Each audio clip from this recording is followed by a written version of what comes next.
Right, good day, good day. Oh, we got some fun and funkiness going on in the House of Commons. This thing's checking out. I'm gonna take taking off the pop filter. Sorry if you get some pops on it. Some breaking news: Bill Blair has resigned. First, I'll change this picture.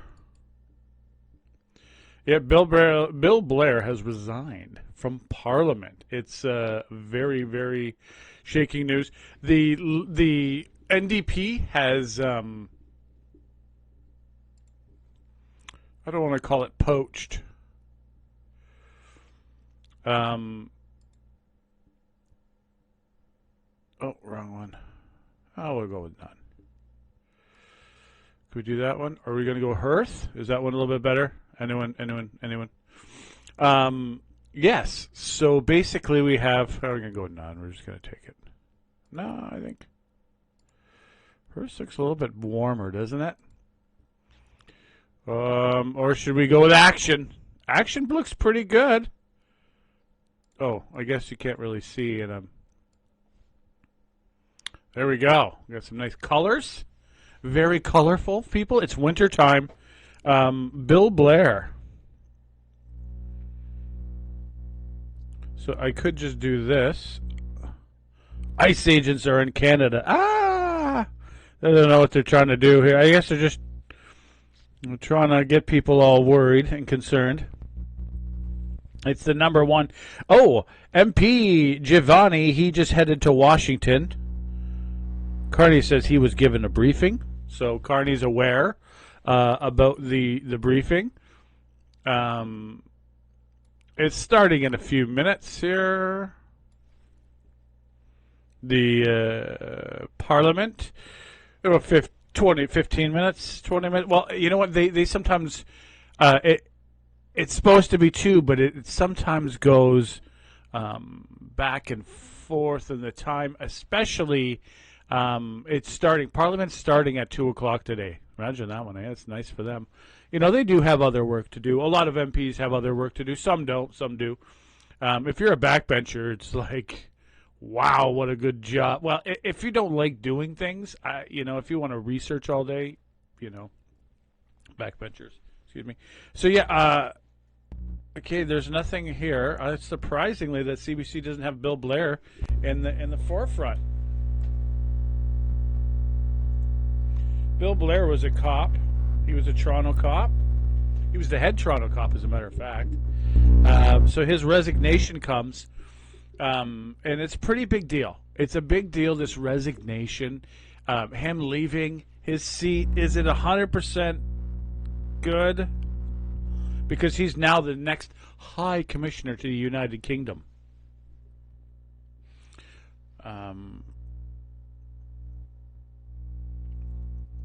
Oh, that's, sorry, Globe. I won't read theirs. But there says Bill Blair resigns Toronto seat. So it's a Toronto seat, of course, right? To become the next High Commissioner to the United Kingdom. CBC. I find CBC's their tax dollars, so, right? So the former Liberal Cabinet Minister Bill Blair resigned as an MP on Monday. Right, after the Prime Minister announced that he will be Canada's next High Commissioner. So he resigned because he got a promotion, of course. It has been an honor, quote, "It has been an honor to be your voice in Parliament for the last decade and to work for all Canadians to build a safer communities, protect our sovereignty, and shape a better future." Blair said on a post. He said it on X. You can check his. "I'm deeply grateful for this chapter, and I will look forward to continuing to serve Canada and Canadians in this new capacity." I think they get the High Commissioner gets a nice house in the United Kingdom. He gets a cushy job. Everyone loves him because you're just a Canadian, you know what I mean? Like fish out of water. So you usually get treated very well. It's a great job. Hopefully it doesn't turn out he doesn't have kids and he doesn't turn out to be the Omen.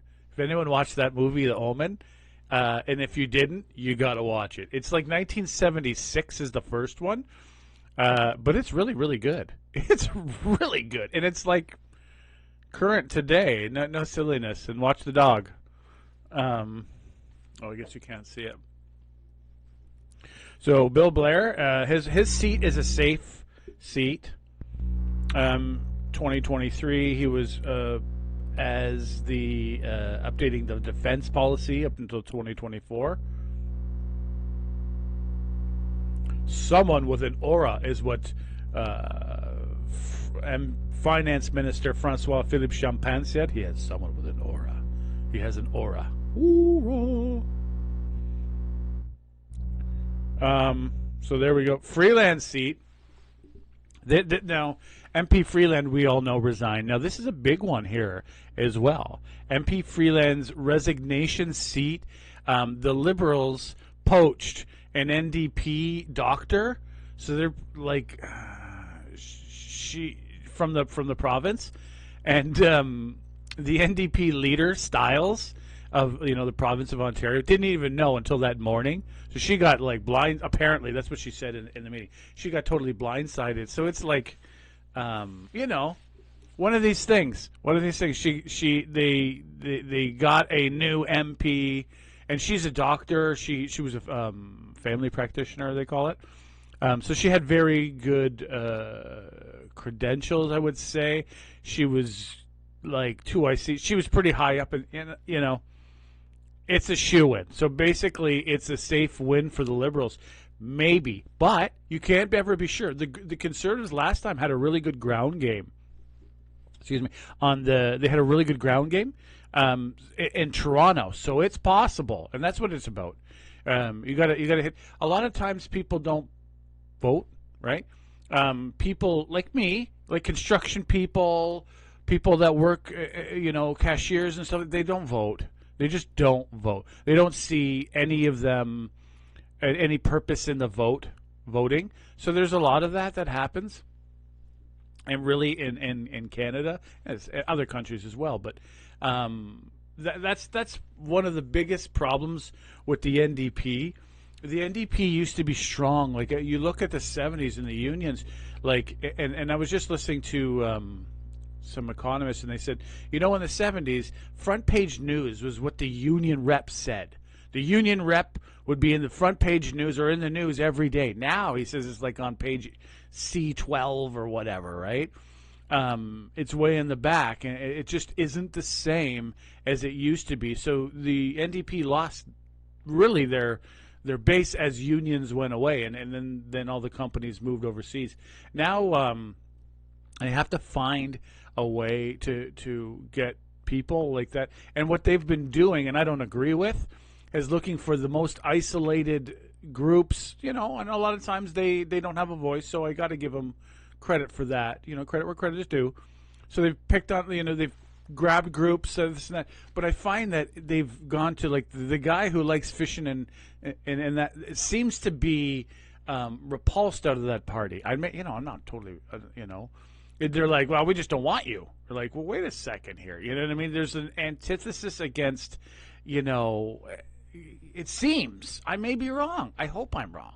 But it doesn't, you know what I mean? I've been watching politics. It just seems that way, that they need to open up again to, the construction, the working class, the real working class. The NDP, I believe, have a very, very good, important role. Maybe not leading, but they should be the voice of the worker, and they seem to be the voice of the purple hair. And I got nothing wrong with purple hair, but when you're speaking against a purple hair, yelling at a construction guy who's like, but I can't afford food either. I can't afford a job, right? You know what I mean? I have problems. Well, why am I like chop liver to you? And it seems that the way the Democrats did it in the States, but the Democrats became the party of lawyers and stuff like that. They're no longer the party of the people, and that's probably why they're trying to get it back with this immigration thing. Though Obama got rid of millions, and Omen was the guy who was in charge of it. So I just find they should explain that to people. I think what was happening with the crowd control was a disaster, and I'm not trying to point the finger. It's just my opinion. I think they should have been using more the gas, the things, and having a crew specific. This is from yesterday in the background, folks. Having a crew specific for the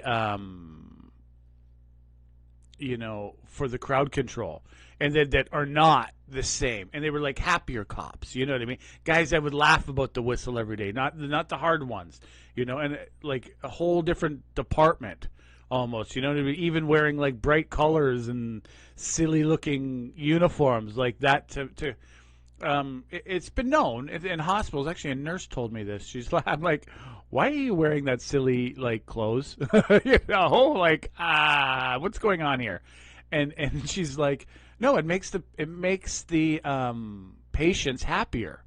And she says sometimes they laugh and they point at my teddy bears or something that are on my uniform, and it's just it helps, right? I'm like, okay.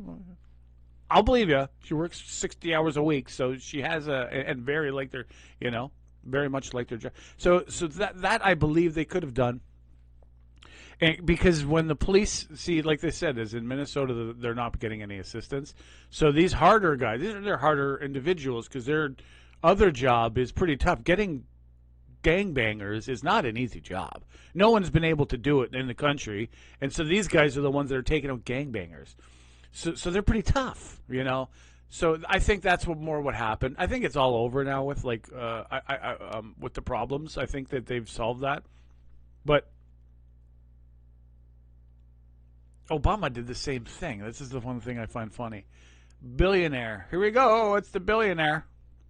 No, it's Talib Mohammed. So the did a pretty good job with that.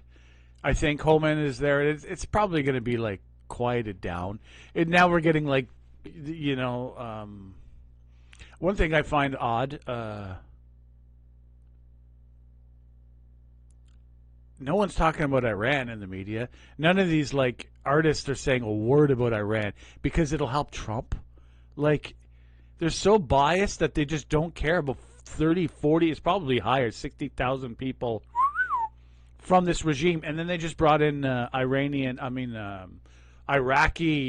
There's just an Iraqi force that the U.S. military has been working to fight. They just brought him in this morning, last night. I saw some reports. X is kind of the place to find stuff like that.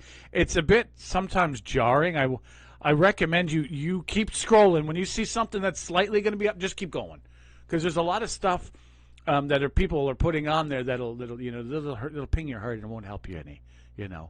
You'll be like not feeling very well after watching. It's bad. It's bad with the things that they're doing, and you don't want to know the details. You just don't. It's really, really bad regime. And no one, these Hollywood types are like, yeah, okay, let's worry about. And a lot of these immigrants that are being sent that aren't going to jail, they're not being sent to jail. They're sent back to another country.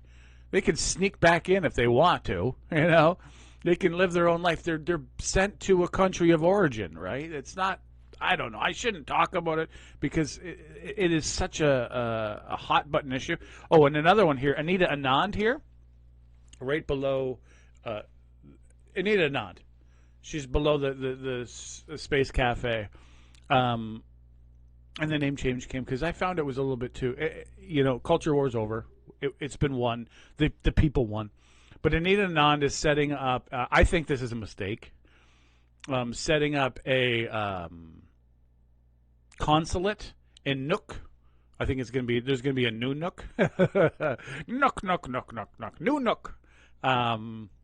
I think that there's a deal. I read something, and I've seen these things that I think the deal has already been struck. There's a 100-year deal or something like that, 200-year deal that America takes care of that land. I'm not sure if Nook is going to be a part of it, but she's going to Denmark and then going to remember we had this thing, it was called the Whiskey War. Google that.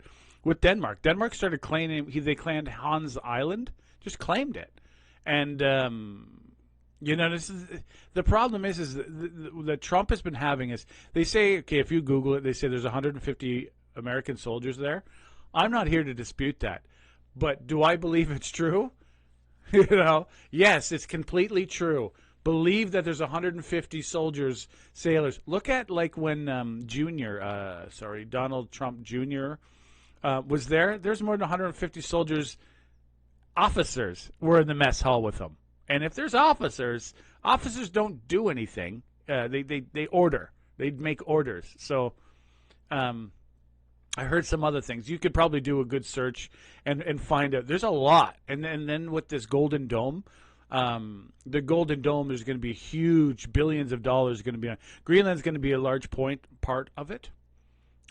So I think it's kind of a mistake to send in and open a consulate now, unless it's in coordination with the United States. I think that makes sense. Because the Danes can't right now. There's a bunch of there were a few companies that were looking to mine there, but the Danes couldn't afford to check it out, to do the environmental assessments and stuff like that. So they're like, no, So whereas America could, right? And there's a huge force. And besides the point, I think they worked out a deal. America's really basically taking care of the place. There's like 40,000 people in Nuuk, okay? So it's a small town. And the American base is doing a lot of the supplying, already. It's not like, you know what I mean? And this is the third president who's been on this about it. Remember in World War II, the Danes fell. They fell. And Greenland had to be protected by the Americans. They had to be protected by them, or else it would have fallen to the axes or whatever, the evil ones. So it was protected, right? And so then they give it back, and it'll happen again. And like they're saying, well, why are we putting so much into it? But they have to, because this Northwest Corridor. Oh, I don't have it here. There's a corridor. The corridor. It's going to go across. As we have better icebreakers, never mind if it's melting or not, it doesn't matter. As we have better icebreakers, and there's more. The Americans are building a lot, actually. We're not. We're really falling behind on that department, on the ship and the Arctic. Bottom line, we're actually really falling behind on the Arctic, and it kind of makes me a little bit upset because we use it or lose it, right? Wob Canoe's been very patient. He's almost too patient. But if he should be pounding his hand on the desk, saying, "Get your ass together. Give me the money to build Churchill," because Churchill is right now. Ottawa has the flights that go up to the Arctic, but Churchill is basically that's the gateway to the Arctic, and their train systems. It's owned by a private company, and they need help. It's difficult to go through there. It's a deep water port. I think, like I said, and back to the Greenland, I don't think it's the time to make too many waves against Trump before Kuzma, right? Kuzma negotiation it lasts a few years. So I think it's a mistake to go to, setting up a consulate. It may start a firestorm that I don't think anyone in Canada needs. And what is a consulate going to do? Like I said, unless it's in tandem with the Americans, they're talking with the Americans, it doesn't make sense. When we're selling 76% of our goods there, and we're about to do a negotiation, you want to blow up a deal, you blow up a deal this way, right? Over a negotiation that's most likely already been created. I think I don't know if it's true what I read, but I think it's done, and it was trillion, a lot of money. They're giving them a lot of money to lease the land, right? $1 trillion. Denmark, every Dane will be rich for one generation at least, and then they'll squander it. I don't know if that's not a good term anymore. They will waste it, I should say. We're 7 minutes away, folks. So, I don't know, Chris Rath, what's this? Punky, Mickey, billionaires. It's definitely, I think, I'm going to put on this part for your viewing enjoyment. Canada, after a year of his leadership, has the highest food inflation in the G7. Why is it that single mom seniors and small businesses are seeing grocery prices rise faster here in Canada under his leadership after he promised to stabilize them than people in any other G7 country? I've offered my theory that it is his many taxes on farmers, fishers, food processing, and fertilizer. So once again, if it's not all of his taxes on food production that's giving us the worst record, then what is? The Right Honourable Prime Minister. Mr. Speaker, one of the impacts, according to TD Bank, on food prices is the fall in the Canadian dollar caused by the obstructionism of the members opposite before this government came in place. What this government is giving Canadians is certainty with the groceries and essential benefit. $1,800 for a family of two, providing the support Canadians need, the boost now, the bridge to a brighter future with building Canada strong. Hear, hear. The Honourable Member for Belleuil-Chambly. Mr. Speaker, allow me to start by expressing my respect to Prime Minister Harper, who is actually led the thought process for both the opposition leader and the leader of the government. I'd like to hear the Prime Minister's understanding, given his long notions of history, regarding what happened in Mirabel when the airport was built there and the expropriation of so many people. The Right Honourable Prime Minister. Mr. Speaker, I wish to express my respect to the great Prime Minister that is in the gallery. It would be my honour to unveil his portrait in a few hours.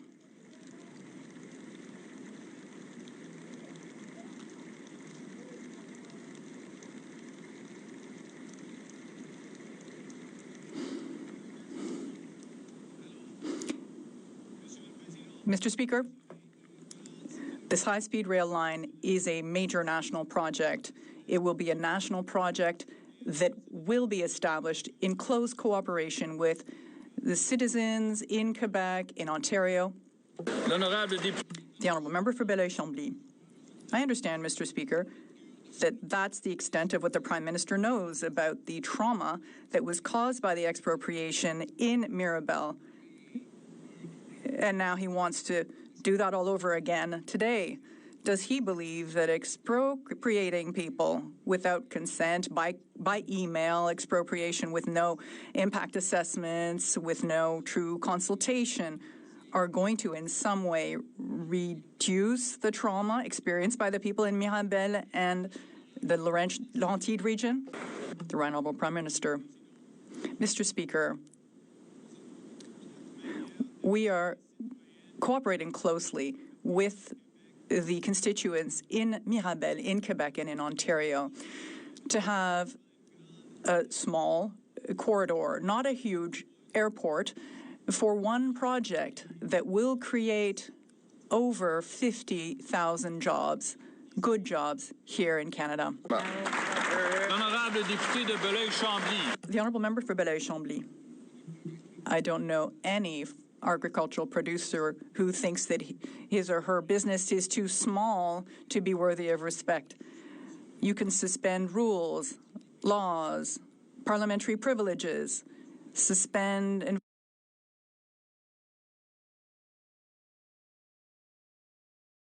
Okay, here we go. We got some breaking news out of the CBC from David Thurton and Ashley Burke. Oh my. Government expected to announce it's scrapping its EV mandate in favor of new fuel efficiency system, says a source. The federal government is expected to announce its national automotive strategy on Thursday that includes scrapping Canada's electric vehicle mandate and replacing it with a new system of fuel efficiency standards and credits, CBC has learned. One person mentioned, like, we're going to allow 50,000 vehicles in. And China is what they've done is they've overproduced their vehicles, and now what they're doing in Europe, they're selling $50,000 vehicles because they have too much stock. They have to get rid of it for $17,000 in American and just in American dollars.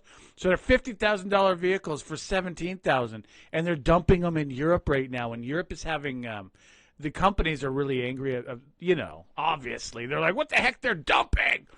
And most likely, that's what's going to happen here. So the vehicles the EVs that are going to come from China are going to be discounted, heavily discounted. Oh, in other news, Cheetos, Doritos, Pepsi Cola is dropping their prices 15% for food inflation. In the States, I hope it's also here. We'll see. I'll continue on with this article. So that 50,000 vehicles, those Chinese vehicles are going to be a very good value. And GM just laid off all these people. It may be in return. We're like, you're going to bring up 50,000 vehicles a year? Well, like, I don't know. I think it may have upset them. I didn't get anything from them. They just did what they did. And MP Joly they gave them money and trying to get the money back. It's a difficult situation. But they basically let the vehicles in so we could sell soy, right? The soy business is very big as well. But Prime Minister Mark Carney has been under pressure from leaders in the auto sector, provinces, and the Conservatives to scrap the incremental sales targets requiring 60% of all new cars to be electric by 2030 and 100% by 2035. I believe that we in Canada have to have a Canadian company, 100% Canadian, Magna, whatever, a Canadian company, to make EVs. Because EVs are not really the future. Gas, electric, whatever. But the future of jetpacks, it's all powered. It's all going to be powered by batteries. So we need to have a company that's, I believe, a company that's into the market, that understands it, and that's evolving with it. So we have a leg in that market because, if we don't have it right now, it'll start. It'll be, these new products will be coming with batteries, and we'll be long behind. And it'll be so difficult to catch up. We basically will lose that industry. Advanced manufacturing. Advanced manufacturing is not gas. That's the past, and it's still useful. It's still okay. I'm not against it. But the future is going to be, if you want a jetpack, you're not going to go to a gas station. You're not. It's going to go you're going to plug it. It's just it's the same thing. I use this all the time. No one will buy a gas-powered flashlight, though you can get it, a gas-powered flashlight, lantern, but no one's going to buy it. It's disgusting. You know what I mean? It's all battery because it's good enough. And that's exactly where I think we need to be, because all of the new gadgets in the future are going to be with the batteries. It's just we're about to be in a huge wave of new gadgets because the batteries are becoming so much better. We're going to be able to power things with battery that we couldn't before with anything but gas. Gas is great in isolated places. You got no choice. A source said, I'm carrying on with the article, a source said the system replacing the EV mandate will allow manufacturers to earn credits by producing electric vehicles and carry over credits earned by their old electric vehicle mandate. Industry sources also tell CBC there are signs the government is expected to scrap the mandate. Stakeholders were consulted on improving Canada's passenger automobile and light truck greenhouse gas emission regulations. These rules regulate how much pollution in cars trucks can emit.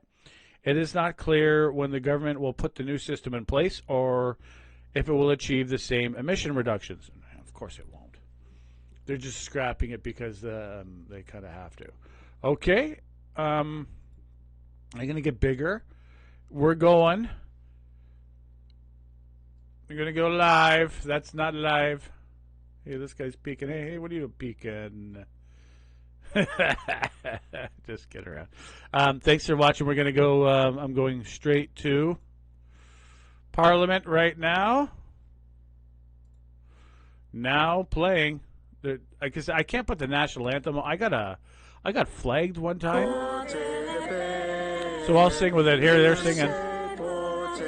La toi,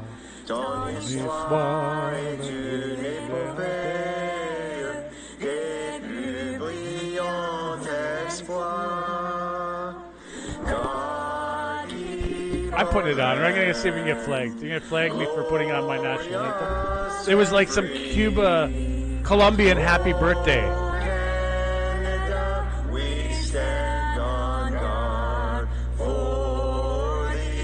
We shrink.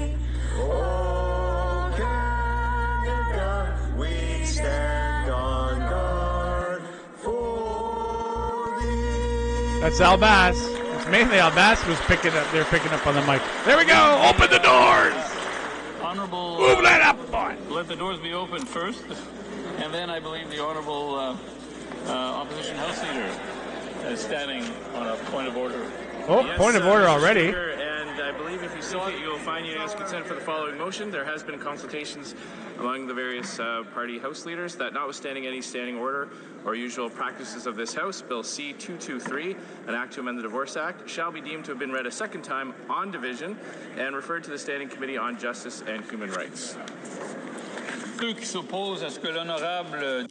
Will all those opposed to what the honourable member is moving please say nay? Motion. All those opposed to the motion will please say nay. Carried. Second reading of this bill, deuxième lecture de ce projet de loi.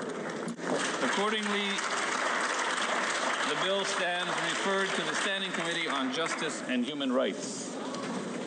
Statements by members. Déclaration de député. The Honourable Member for Beaches, East York. Mr. Speaker, for the past 10 years, Aurora House has provided safe and critical supports quietly, intentionally, and necessarily from a confidential location in Beaches, East York for women and families who experience human trafficking, exploitation, and gender-based intimate partner violence. Nathan Smith is Operated by running the in the election. Aurora House residents regain their footing with the support of a deeply dedicated team that provides trauma-informed care and the tools needed to heal and rebuild lives. However, the important work they do is at risk. As Aaron Horrocks-Pope, project manager for Aurora House, put it, as charitable giving declines and competition among many deserving organizations increases, the work they do has become, though no less critical, increasingly difficult to sustain. Late last year, Aurora House launched a new campaign, Safety, Dignity, Stability, to raise $100,000 for urgent capital upgrades and maintain operations that support families 365 days a year. I'm confident our East End community will step up to support Aurora House's life-saving work, ensuring women and children fleeing violence have a safe and dignified place to rebuild their lives. Wow. Thank you. That's awesome. The Honourable Member for Northumberland, Clark. Ronald Reagan once said, freedom is never more than one generation away from extinction. We don't pass it through our bloodstream. It has to be fought for. And that's exactly what the brave protesters in Iran are doing right now. It's hard through the obscurity of internet and telecommunications blackouts to see exactly what's going on in Iran. But media and human rights organizations put the death toll at over 30,000. We simply cannot afford to turn a blind eye to the atrocities that are occurring right now in Iran. A government that slaughters its own people is weak, pathetic, and must be stood up against you. That's why we all must stand unequivocally behind the people of Iran for their freedom. Freedom! Freedom! Hear, hear. The Honourable Member for Fleetwood, Port Hills. Mr. Speaker, I rise to draw attention to a serious issue in Fleetwood, Port Cal. With the number of extortion cases on the rise, I met with constituents and shared their concern about extortion and intimidation in Surrey. No one should live in fear for their safety or their livelihood. These acts undermine trust, threaten community well-being, place strain on those who are trying to build a better life. I want my constituents to know that their voices have been heard. Addressing extortions requires strong cooperation between government and community leaders. I will continue working to support community safety and to ensure that those responsible are held accountable. Thank you, Mr. Speaker. The Honourable Member for Thornhill. The voice of freedom is rising as the brave warriors roar like lions and shine like the sun, determined to reclaim their country and topple the murderous regime in Iran. Sometimes that voice is loud when 150,000 people filled the streets of Toronto demanding justice, accountability, and human rights from the birthplace of modern civilization. And sometimes it's quieter. Whispered in the candlelight vigils, carried in silent prayer for those fearing for their loved ones at home. We face a choice: answer the call for action or let it fall on deaf ears, and this government has chosen inaction. To those fighting for freedom and democracy, keep going everywhere around the world. The day will come when the regime falls and the Iranian people are free to live in their homeland. Until then, we will not be silent. We will not look away. We will never stop fighting for a free Iran and a Canada strong and free of the IRGC agents that they let into our communities.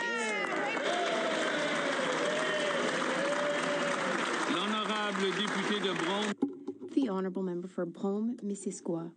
Mr. Speaker, I'd like to highlight an important celebration taking place this year in my riding, the 150th anniversary of the town of Cowansville, which is being celebrated under the leadership of the town's mayor, Sylvie Beauregard. Cowansville was founded in 1876. It is a dynamic community known for innovation, solidarity, and civic participation. Throughout this year, residents are gathering to celebrate their history and the contributions of the generations that helped shape their town. This anniversary is also an opportunity to remember a momentous event in our national history. In the 1960s, the Cowansville company Brock Mills produced the first prototypes of the Canadian flag, which was officially adopted in 1965. This example illustrates just how important local contributions are to Canada's history.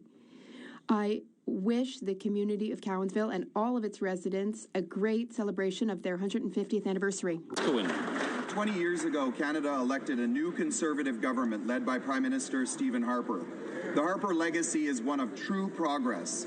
Our government cut virtually every tax Canadians pay. We negotiated a record number of trade deals more critical now than ever. We navigated a global economic meltdown guided by the world-leading Harper-Flaherty Economic Action Plan. We introduced the Muskoka Initiative, widely recognized as one of the most impactful G7, G8 initiatives of all time. We launched life-changing programs like the Registered Disability Savings Plan and the Ready, Willing, and Able Employment Program. By 2015, Canada had a balanced budget and, according to the New York Times, the richest middle class in the world.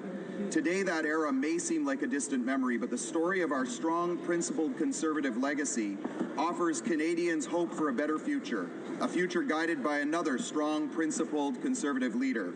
We've done this before, and we can do it again. Here, here. The Honourable Member for St. Catharines. Mr. Speaker, ALS is a progressive neurological disease with no cure. Nearly 4,000 Canadians are currently living with ALS, and each year about 1,000 more will be diagnosed, while another 1,000 will lose their lives to this devastating illness. An ALS diagnosis is life-changing for patients and their loved ones. I recently met with my constituent, Christopher May, who was recently diagnosed. Despite the challenges ahead, Chris remains hopeful. Hopeful because Canada is home to world-class researchers and clinicians dedicated to improving treatment, care, and outcomes for people living with ALS. We have the expertise and the capacity to lead by strengthening national research efforts and supporting collaboration across institutions and sectors. We can accelerate discovery and expand access to clinical trials. Investing in ALS research is an investment in innovation, in better health outcomes, and in hope for families across the country. Together, we can work forward towards a future free of ALS. The Honourable Member for Souris Moose Mountain. Mr. Speaker, 3 years ago, the Finance Minister promised Canadians he would stabilize food prices at his flashy grocery summit. Since then, prices have gone up significantly. Lettuce is up nearly 40%, coffee 33%, and beef 27%, just to name a few. Canada is now leading the G7 in food inflation at 6.2%. It's now twice as high as when the Prime Minister took office and twice as high as the United States. And it gets worse.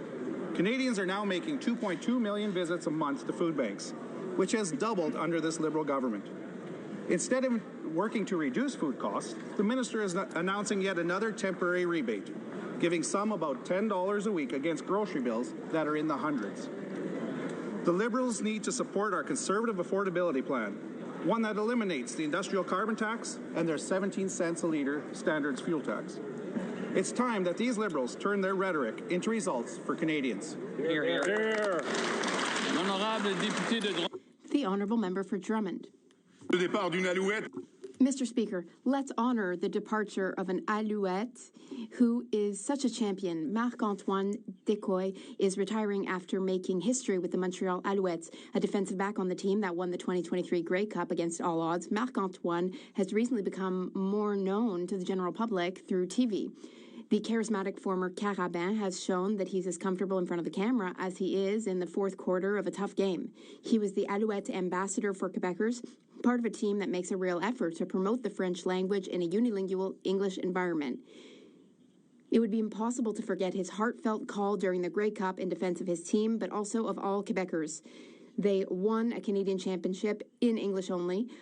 He stated loud and clear what all Francophones were thinking in a speech that could just as well have summed up the history of Quebec. They never believed in us, but you know what, man? Keep your English. The honourable member for Burlington.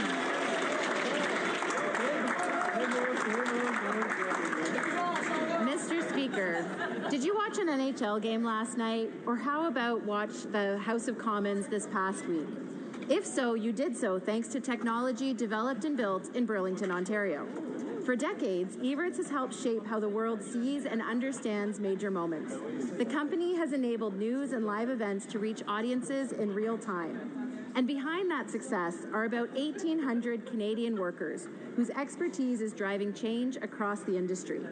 In January, I had the chance to tour their Burlington manufacturing facility and global headquarters to see firsthand how Canadian ingenuity, technology, and skill is shaping the global media landscape. They are Canadian first, a fully sovereign company at a time when that matters more than ever. So to my colleagues in this place, every time you look into one of these cameras and speak to your constituents, know that you're doing so with technology developed and built in Burlington, Ontario. The honourable member for Calgary-McKnight. Mr. Speaker, 3 years ago, the Finance Minister promised to stabilize food prices. But since then, the price of lettuce is up 39%, coffee is up 33%, beef up 27%, baby formula up 13%, and even canned vegetables are up 12%. Canada now leads all G7 countries in food inflation and has over 2 million food bank visits each month. Food inflation is twice as high as when the Prime Minister took office. The industrial carbon tax and the liberal fuel standard tax are driving up costs of farm equipment, fertilizers, food processing, and transport, and passing the bill down to Canadians at the grocery store. Since they have no real plan to lower food costs, will the Liberals support our motion to introduce a food affordability plan that eliminates the industrial carbon tax and the fuel standard tax? Honourable member for New Westminster, Burnaby, Mallardville. Mr. Speaker, I rise today to honor the life and passing of my grandfather, Jacob Sawatsky Sr., whose story embodies the very best of Canada. Born in Ukraine, he survived the Holodomor famine and Stalin's Great Terror, where his father was killed No and one many even others knows in the what family. Holodomor is. At 16, he fled his village bad. to find a new Google life. that. All he had was a bag of dry bread that his mother gave him. He arrived in Canada alone, speaking no English, with little education. Canada gave him refuge, and he gave back. While working in a factory, he learned English, went back to school, earned a science degree from UBC. He then taught math and physics for nearly 3 decades, shaping generations of young Canadians. Today, I wear his old tie in the chamber as a tribute to his values. He was proud of his family and forever grateful for a country where he could build a new life. Rest in peace, Jacob Sawatsky Sr. You will not be forgotten.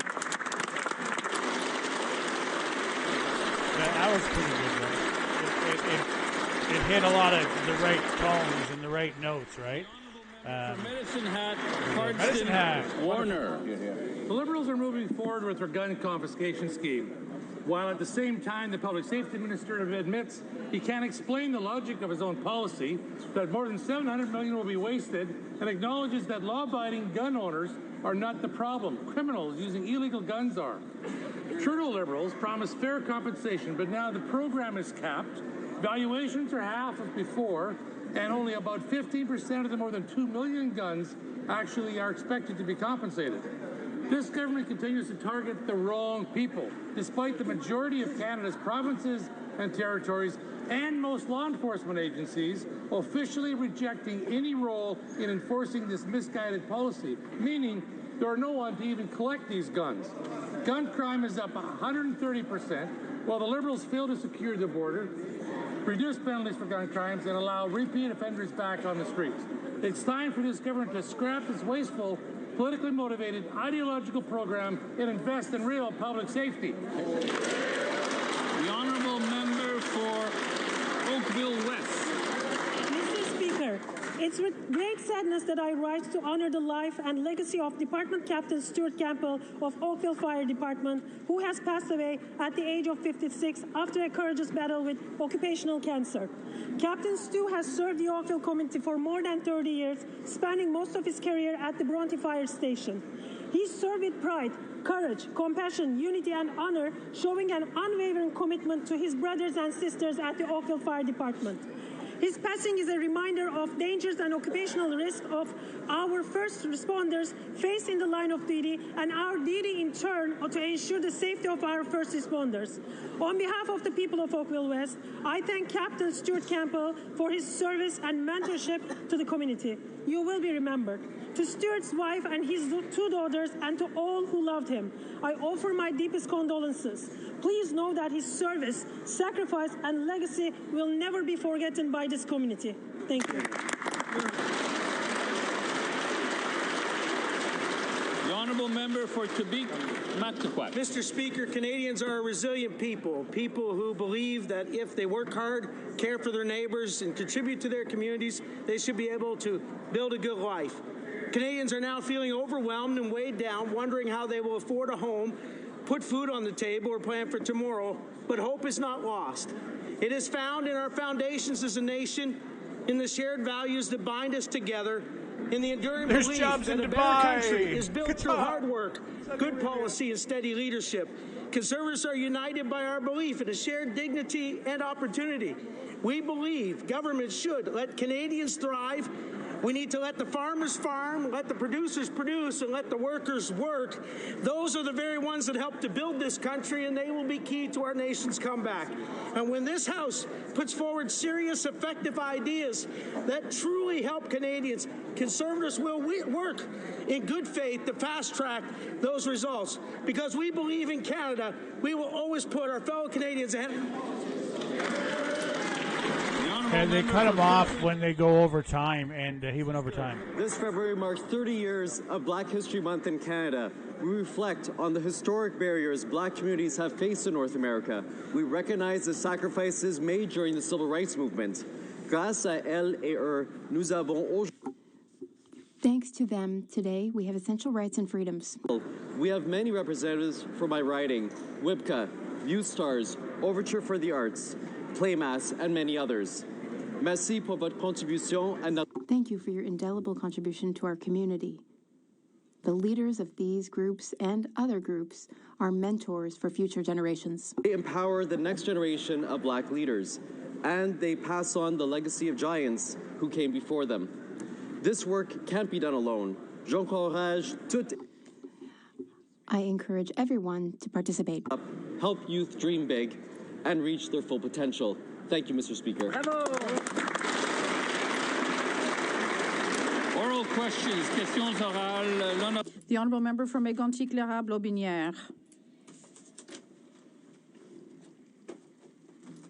Mr. Speaker, 3 years ago, the current Minister of Finance promised firmly and with great enthusiasm to stabilize food prices. But this has been a great spectacle, but it didn't really give much results. Since then, prices are up, and the current PM said he'd be judged by prices at the grocery store, but it's a failure. Canada now leads the G7 in food inflation. No prices are going down. His plan isn't working. Why should Canadians believe this Prime Minister when the last Liberal plan led to the worst food inflation in the G7? The Honourable Luc Berthold is like the head of Quebec. Even this House will probably make the decision to send a bill to the Senate that will provide assistance up to $1,800 to families in Canada to help them with the issue of affordability and notably in terms of grocery prices, groceries and essentials. We would invite the official opposition to support us in this. We are very happy that they said they would do so, and today's a historical day for affordability in Canada. The Honourable Member for Mégantic-L'Érable, historic day for affordability. No, grocery prices are going down, and this GST credit isn't going to make things affordable. This means we have to bring prices down on groceries. Will they do this? They'll be giving a $10 coupon, in fact, for $300 for families. Mr. Speaker, most Canadians won't get anything this afternoon, since they don't seem to be having any ideas. Will they vote for our plan to make groceries affordable? The Honourable Minister of Industry. Mr. Speaker, good news today.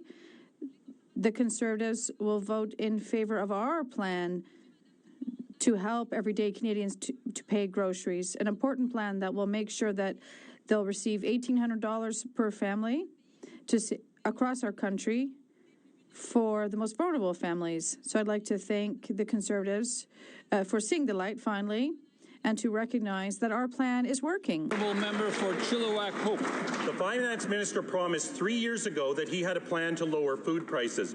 Well, how's that working out? Since then, the cost of groceries has skyrocketed, with the price of lettuce up 40%, coffee up over 30%, the price of beef up over 25%. The recycled plan for a temporary rebate won't reduce the cost of a single item of food. Their plan has failed. So why don't the Liberals support our food affordability plan to axe the industrial carbon tax, cut the fuel standards tax, and boost competition in grocery stores to lower food prices for all Canadians? Hear, hear. Honourable Government House Leader. Well, Mr. Speaker, today is a big day. Today is the day where, if all goes well, we will be passing historic assistance for Canadian families grappling with affordability issues with respect to food and essential goods. And after much cajoling, the opposition finally decided to stop the games, stop the obstruction, and to allow this bill to move on to the Senate so we can get that aid to Canadian families now. Thank you, Mr. Speaker. The Honourable Member for Chilliwack Hope. Most Canadians will get no benefit from this recycled plan. A small number will get about $10 a week, but that won't make a dent in the over $340 a week a family of four has to spend to buy groceries. The Finance Minister promised he would bring down grocery prices 3 years ago. He failed then, he's failing again. Their plan isn't working, so why don't they vote for our food affordability plan to cut the industrial carbon tax, axe the fuel standards tax, and finally lower grocery prices for all Canadians? The Honourable Minister of Jobs and Families. Mr. Speaker, last fall, all these Conservatives did was quote Food Bank Canada. Over and over and over, they talked about Food Bank Canada. They failed to notice that Food Bank Canada recommended exactly what we are doing right now, which is put more money in the pockets of those that need it the most. And yet they say, well, they want to cooperate. Can they stop obstructing legislation that is helping Canadians get ahead? They need to be partners in this work, Mr. Speaker. Canadians certainly are stepping up for each other. Why can't they step up for their constituents? The Honourable Member for Newtecumseh-Gwillimbury. Mr. Speaker, news reports this week confirm what Canadians already know. Our economy is on life support. Because of Liberal mismanagement, we've had 2 consecutive quarters of zero economic growth. While our GDP is stagnant, grocery inflation keeps climbing. This year will cost $17,600 to feed a family of 4, nearly $1,000 more than it did in 2025. Why is it under these Liberals the only thing rising is the price of food? The Honourable Minister of Industry. Mr. Speaker, since September, we've created 189,000 jobs. Great news for Canada. That is more jobs created in Canada than in the U.S. We have the second fastest growing economy. And let me give you examples. Alstom, 240 new jobs at Thunder Bay. 150 new jobs at Saint-Bruno-de-Montarville. 100 new jobs in La Pocatière. 330 new jobs at Bombardier. 300 new jobs at Valley, Glencore, Sudbury. Wyandotte, St. Thomas, Ontario, Conservative riding, 300 new jobs. Vote. The honourable member for Newtecumseh Gwillimbury. Mr. Speaker, this government could talk a glass eye to sleep, but it's the Liberals who need to wake up. Do they need to see how many more Canadians are on the street shaking a coffee cup for change? This government refuses to take the tax off food. They refuse to boost competition, and they refuse to deliver a real plan for food affordability. Their rebate won't reduce the price of a single item at their grocery store. Will they support our food affordability plan and deliver some real relief for Canadians? The Honourable Minister of Jobs and Family. Mr. Speaker, the average family is saving $16,000 a year on childcare. You know who refuses to support young families with the cost of living? The Conservatives across the aisle. Mr. Speaker, families are saving $800 a year in food costs for their children at school. You know who refuses to feed hungry children at school, Mr. Speaker? The Conservatives. Mr. Speaker, every step we take, they obstruct. They get in the way of the very things that not only experts are calling for, but their very own constituents. When will they get in line? Looks like there's no Pierre today. Mr. Speaker, some retirees have not received their old age pensions for 9 months because of the CRM software, and the government's ignoring them. Today, they're not the only ones being ignored. The government is also ignoring the opinions of its own civil servants. In an internal survey, more than half of them rated the software 1 out of 10. 89% of them believe that CRM has hindered rather than improved services for Canadians. When will the Liberals take their heads out of the sand and fix the problems? The Honourable Minister of Employment. Thank you, Mr. Speaker. The implementation of this new platform requires an adaptation period. We're working tirelessly to ensure that the personnel has the necessary tools to familiarize themselves with this new system and to provide benefits. If someone is having issues with this, they need to contact Service Canada and my office directly so we can respond to their demands. Thank you. The Honourable Member for Saint Jean. Mr. Speaker, they have been sounding the alarm for months. And in a document provided by La Presse, the union says that CRM is causing problems similar to the Phoenix fiasco, but on a larger scale. And worse still, the union reports that a procedure clearly states that citizens must not be told that payment delays or errors are related to CRM. Mr. Speaker, has the government ordered civil servants to lie instead of fixing the problems? The Honourable Parliamentary Secretary. The problems related to old age security are over. More than 7,000 seniors are now receiving their payments. They're trying to cover 4 distinct projects. This is the amount set out and approved for the length of this project. Thank you. The Honourable Member for Shefford. Mr. Speaker, some retirees have been waiting for their old age pensions for 9 months. And meanwhile, we learn that not only is this government pretending that everything's fine, and not only it's not telling the truth to the media or answering our questions, but it is asking its officials to lie to citizens and tell them that their problems have nothing to do with the CRM software. Mr. Speaker, what should be the Liberals' priority? Helping retirees or protecting their own backsides?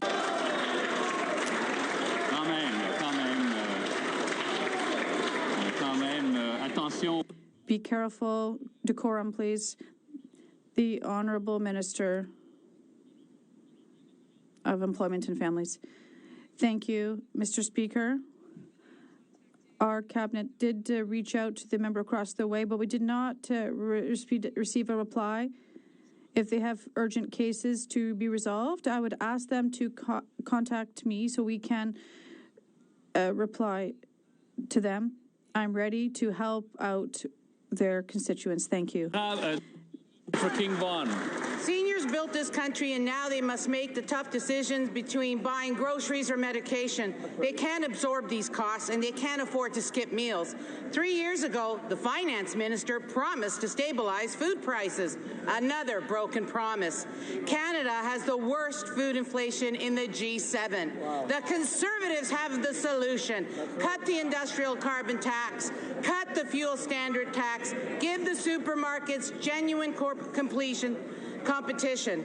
Will the Liberals adopt our proposals and demonstrate empathy for our seniors so they can live in dignity? The Honourable Secretary of State for Seniors. They want to know why we're not adopting their plan. The answer is simple. The only person that thinks it's going to work is their leader. We are following the advice of Food Banks Canada. We are following the advices of experts. And let me tell you what seniors are saying.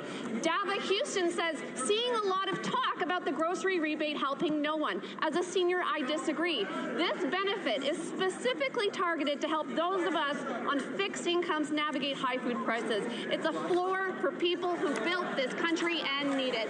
At least they could stop talking it down. The Honourable Member for King Vaughan. Mr. Speaker, the Liberals' recycled rebate does not address the high cost of groceries. Some seniors will only receive $10 a week, which is less than the cost of a cup of coffee per day, which is up 33.6%. The $10 savings is like receiving another coupon. This rebate is an admission of the failed policies of this Liberal government and won't change much for our seniors. So again, I will ask the government, will they take our proposal and use it to ensure our seniors can live in dignity? The Honourable Secretary of State for Seniors. You know what will make a real difference in fighting food insecurity, Mr. Speaker?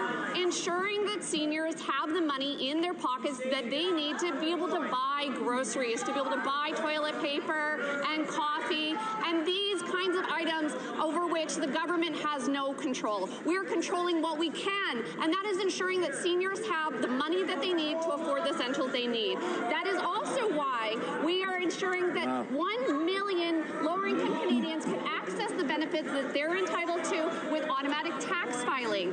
We are ensuring that older Canadians get the money they need through the essentials. I can hear the Honourable Member from Vernon, but maybe we could keep it down. The Honourable Member for Calgary Signal Hill.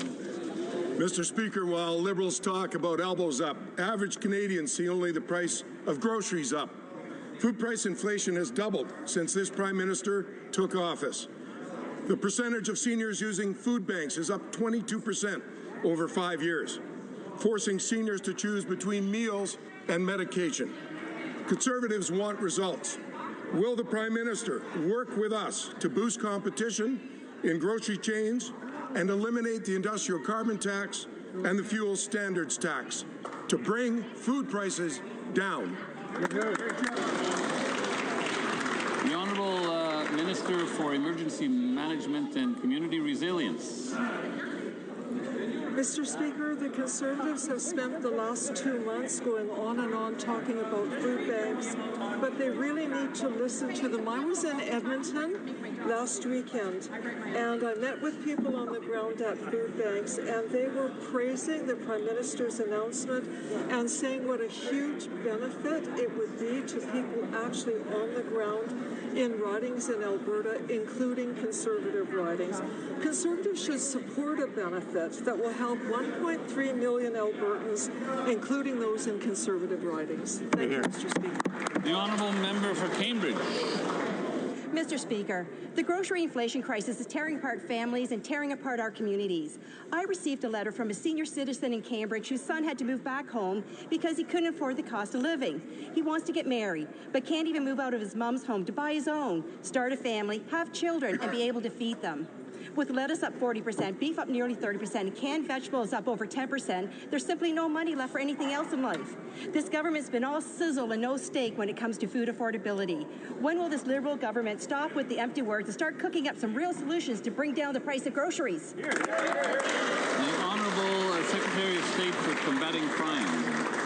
Mr. Speaker, if the challenge is complex, real leadership meets it with more, not less. That's right. That's why when it comes to food inflation, Canada's new government is doing more. We're building long-term solutions to pricing pressures and making sure that Canadians get the real relief that they need right now. Right. We're building stronger, more resilient supply chains and increasing domestic supply and production to ensure that additional costs are not passed on to the consumer.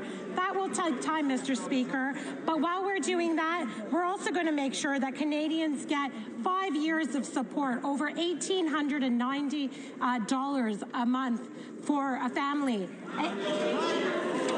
The Honourable Member for Calgary Skyview. Mr. Speaker, 3 years ago, the Finance Minister promised to stabilize food prices. He failed. Since then, lettuce is up 40%, beef is up 27%, baby formula is up 14%. Canada has the highest food inflation in the G7. 2.2 million Canadians are visiting food banks every month. Canadians are struggling. We want results.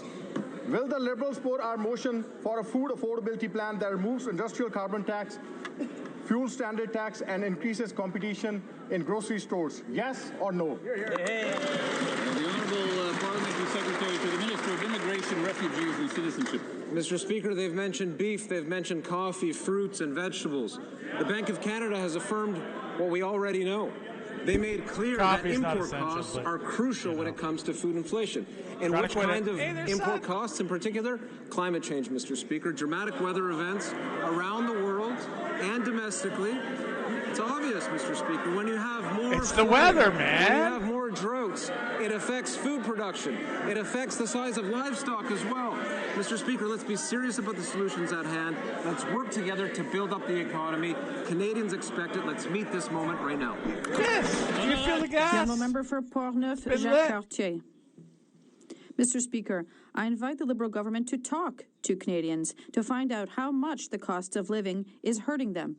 The Minister of Finance promised to stabilize food prices 3 years ago, but his plan did not work. Food inflation has never been higher in Canada. It's twice as high as in the U.S. They need to stop making excuses. And here's the solution from the Conservatives, our affordability plan. Will the Liberal government support it and finally take action to help Canadians? The Honourable Secretary of State. Mr. Speaker, this afternoon we'll be voting at third reading for the Canadian Grocery and Essentials rebate, and I'm really happy we'll be working together for Canadians with this measure. And it will give a family of four $1,800 back, and that is giving them purchasing power and allowing families and not manufacturers or grocery stores. It'll allow families to decide for themselves. That's what Canadians want. They want to have the choice. A few $100, it's nice. No one's going to complain about that, no. The Honourable Member for Lévis-Lotbinière. Mr. Speaker, 3 years ago, the Minister of Finance promised to stabilize food prices. Since then, the price of lettuce is up by 40%. Price of coffee is up 34%, and price of beef is up 27%. Mr. Speaker, instead of lowering costs, the Liberals have been putting another Band-Aid on the problem with another temporary rebate. Will the Liberals finally reverse this trend by supporting our Conservative motion, which eliminates the industrial carbon tax, abolishes the fuel standards tax, and strengthens competition in grocery stores? The Honourable Secretary of State. Mr. Speaker, it's fundamental for the choice to be up to Canadians.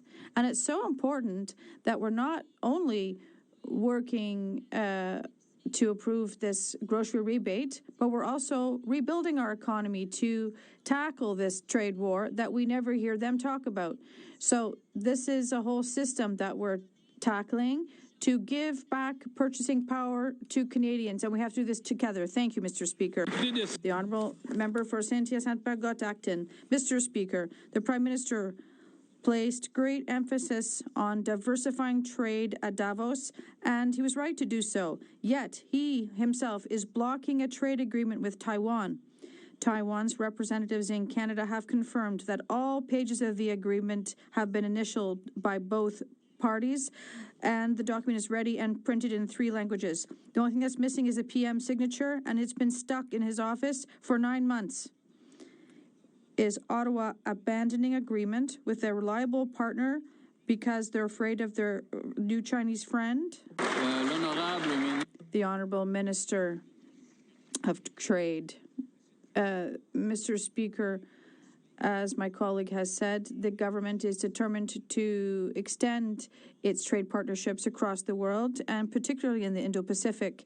Canada and Taiwan have solid economic ties and tight ties, while still being in line with our historic policy of one China. And we will continue to defend Canada's interests by diversifying our trade and by strengthening our ties with reliable partners across the world. The Honourable Member for Lac-Saint-Jean. Mr. Speaker, Taiwan is a reliable partner, a democracy, and a market economy. It's a leader in green tech and AI, among other areas, where fields where trade would benefit Quebec, and it's the 6th largest economy in Asia. It's exactly the type of middle power that Canada should be joining forces with to counter the hegemony of giants, according to the PM's speech at Davos. But yet he himself is blocking the agreement with Taiwan in order to court China. Mr. Speaker, why is the Prime Minister doing exactly the opposite of what he said at Davos? The Honourable Minister of International Trade. Expanding our partnership around the world, including in the Indo-Pacific. Canada and Taiwan enjoy strong economic and people-to-people ties and consistent with our long-standing One China policy. We will continue to stand up for Canadian interests as we diversify trade and strengthen relationships with reliable trading partners around the world. Thank you, Mr. Speaker. The Honourable Member for Brantford South, Six Nations. Well, Mr. Speaker, here we go again. This time in Guelph, police warned the community of a high-risk offender with a history of violence and breaching court orders was released after pleading guilty to breaching probation. Wow. Police said he posed a danger, especially to women, but less than 2 hours later, he was arrested again. Wow. This is weak Liberal bail law in action. Once again, the Liberals' principle of restraint put a dangerous offender back on the street. Will the Prime Minister finally take public safety seriously and repeal C5 and 75? Good question. Here, here. The Honourable Minister of Public Safety. The problem with this is I don't believe the jails are working. I think it's important to look at what's in front of us right now as we speak. I wish we had a better jail system. We have a number of very important legislation that will address just the issue that my friend opposite brought forward. There's Bill C-12 that's going through the Senate, Mr. Speaker. There's Bill C-9. There's Bill C-14, which speaks to bail reform as well as ensuring that there's consecutive sentencing, and there's also Bill C-16. Again, I ask the members opposite to pass this legislation and make sure this becomes law.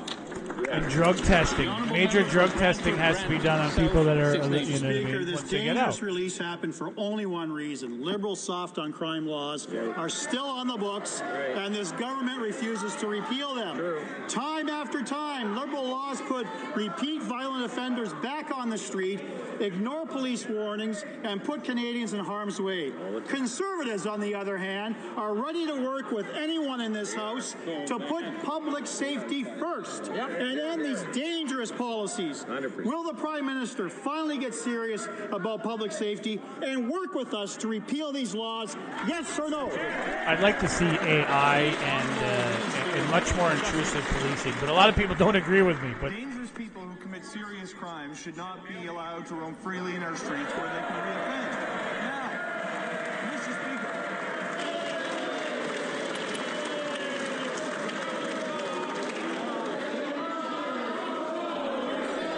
As we all know, the wealthy don't go away. The Honourable Minister can start again. Mr. Speaker, they're going to regret their applause in a moment, I can assure issue. And it's because when the member posed the question, he blamed the principle of restraint. Let me tell you something about the principle of restraint. That is a subject of a change in Bill C-14. I wish Escrow was talking more in the background there. Have been obstructing for months, despite calls from law enforcement, from provincial governments, from municipalities, from experts in their field. They have been getting in the way.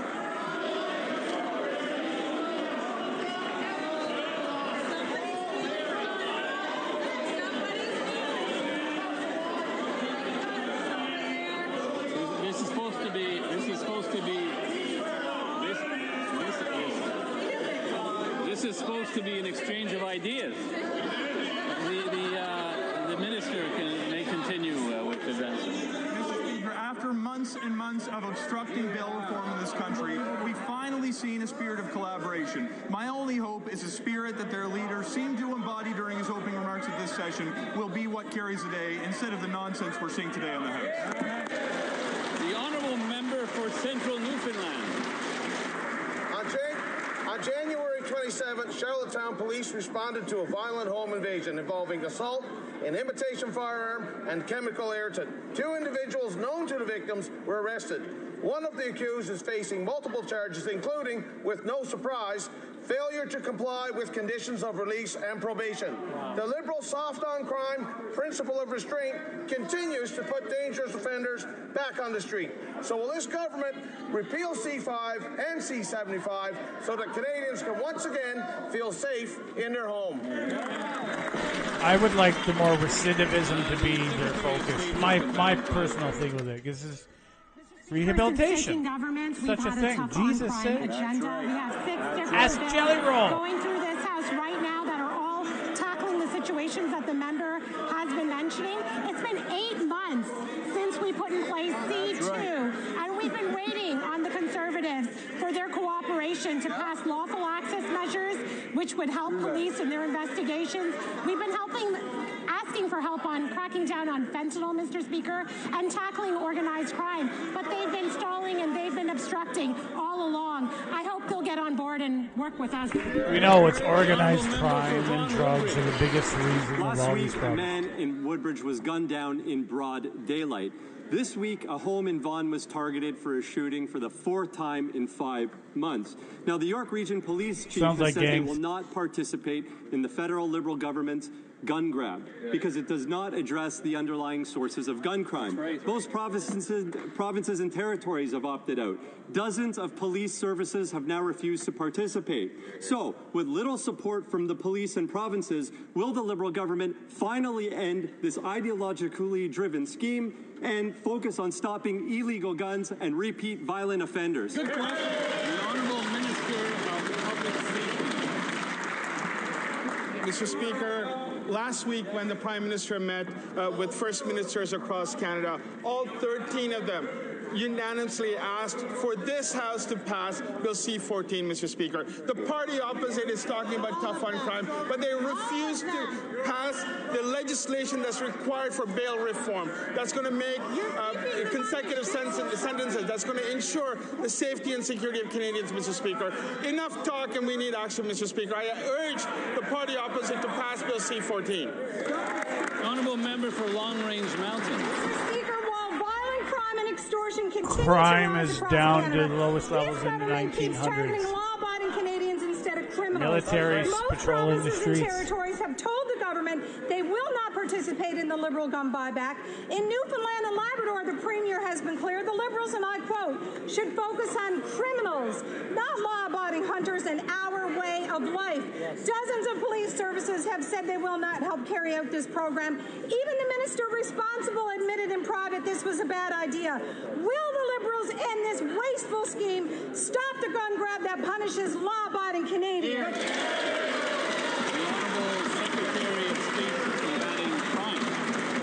Mr. Speaker, like I said before, when it comes to food inflation as well, responsible governments do more.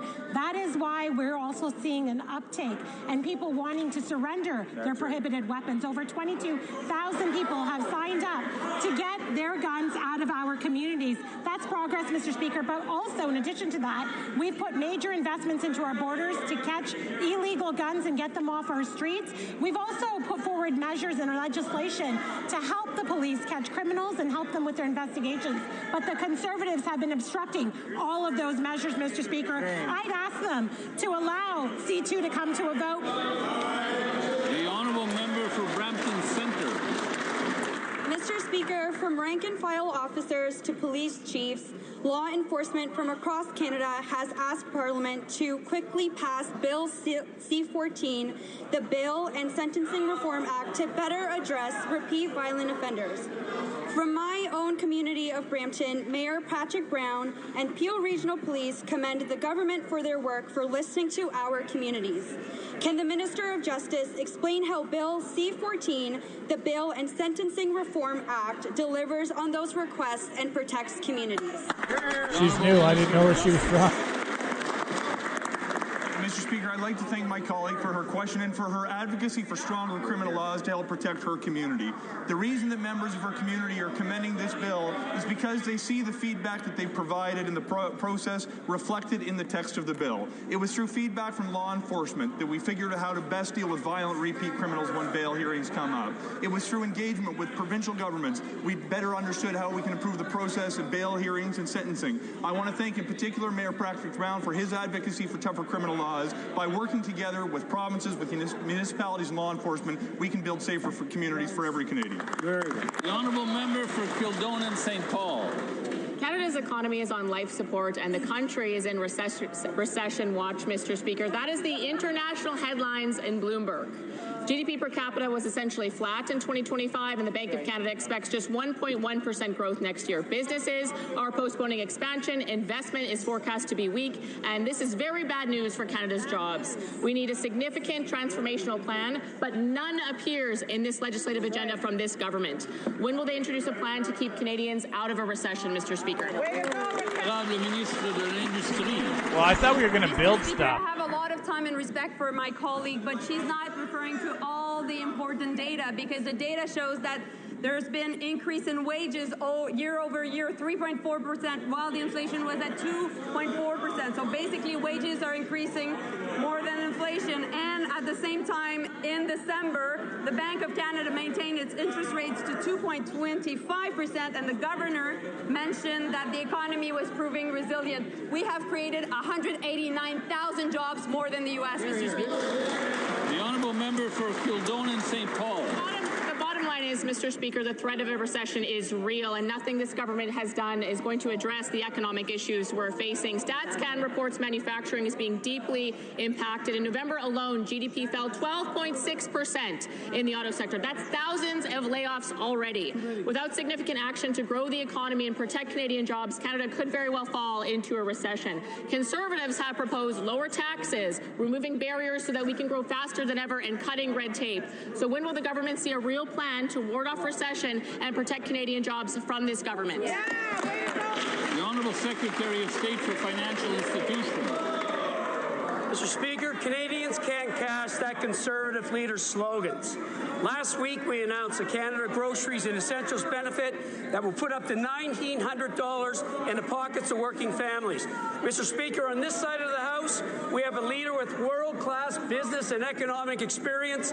Their leaders never had a job in the economy. Thank you, Mr. Speaker. The honourable member for York-Durham. Economists said yesterday that the Canadian economy is on life support. And while the Liberals may clap like trained seals for lower rates, those lower rates are not resulting in more growth.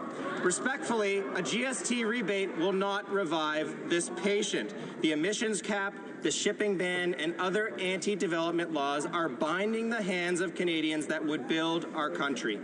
So why won't the Prime Minister have the courage to stand up and remove them? Hear, hear.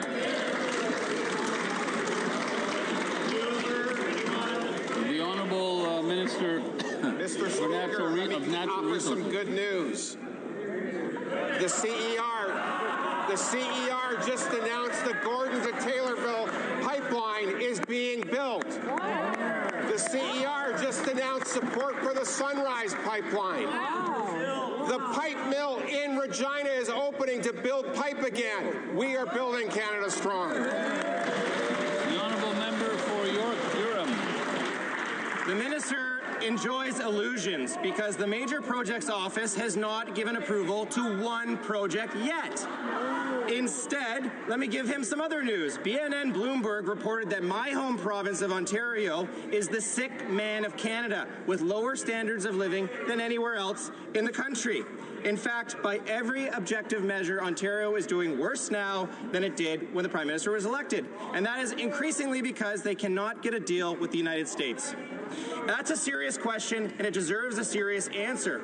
Prime Minister, why is there no plan to deal with the U.S.? The Honourable Minister of Natural Resources. Mr. Speaker, I'll invite the member opposite to come to Darlington, where we're building the first SMRs in the G7, creating thousands of jobs,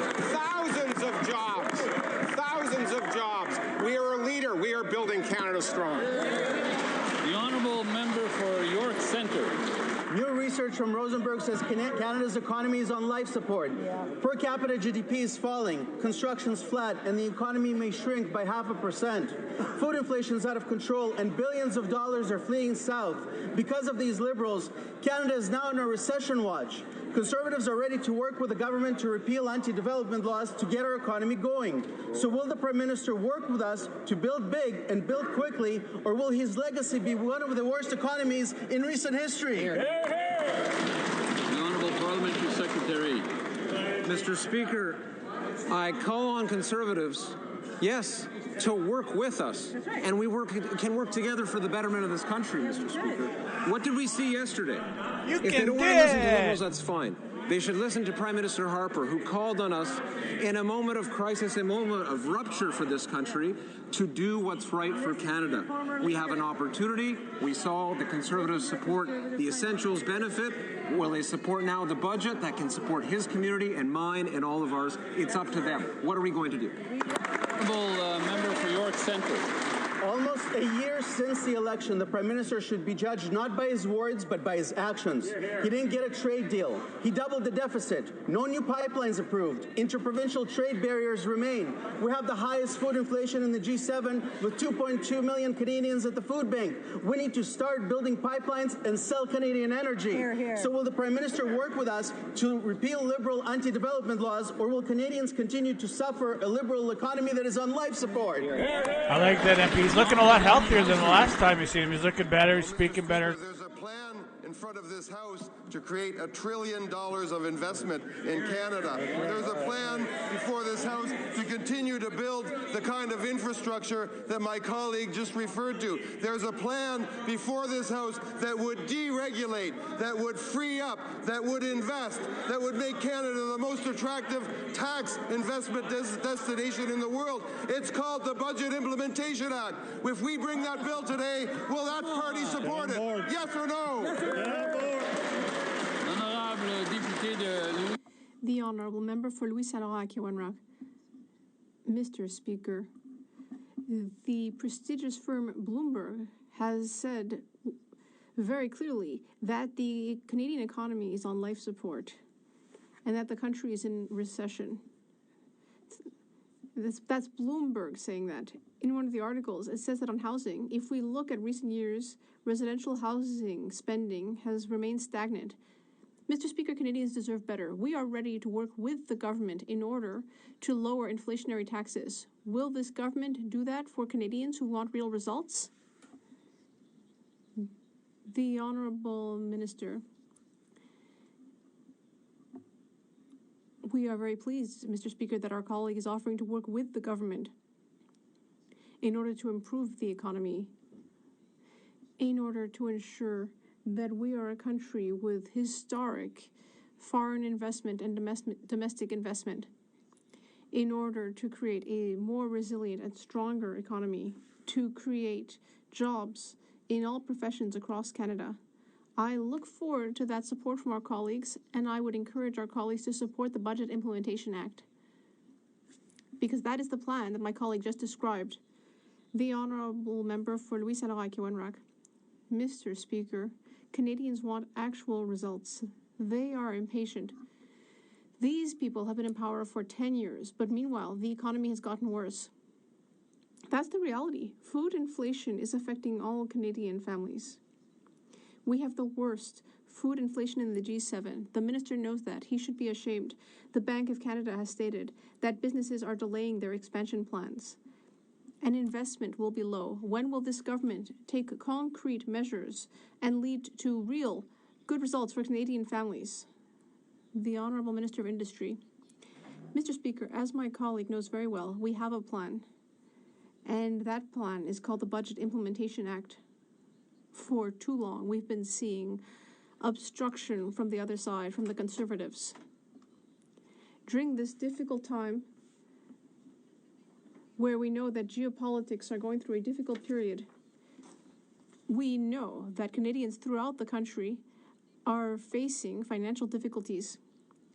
They expect us to work together. Will the Conservatives vote in favor of the budget?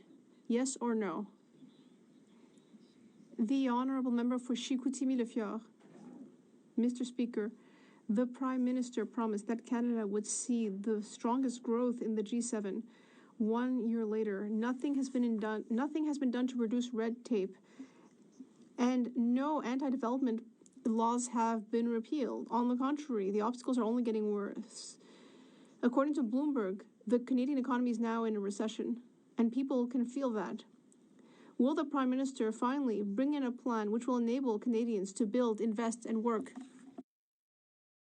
The Honourable Government House Leader.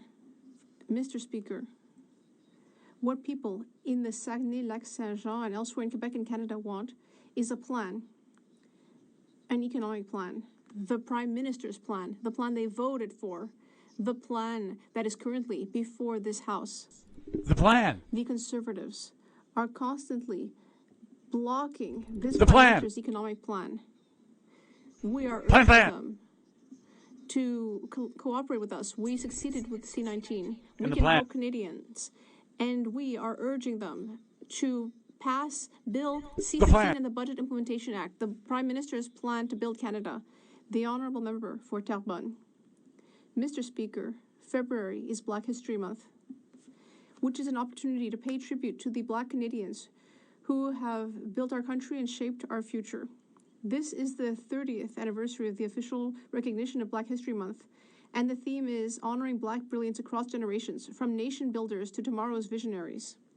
Can the Minister tell the House why it is important every February to celebrate Black History Month and how the government is promoting it throughout the country?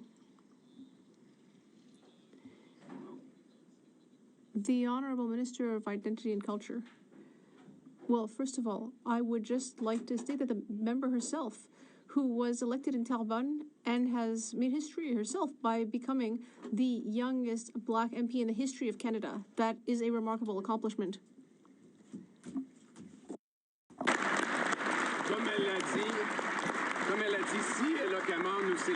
As she eloquently said, this year we are once again celebrating Black excellence, Black community. We are supporting 85 initiatives to fight racism and support the Black community.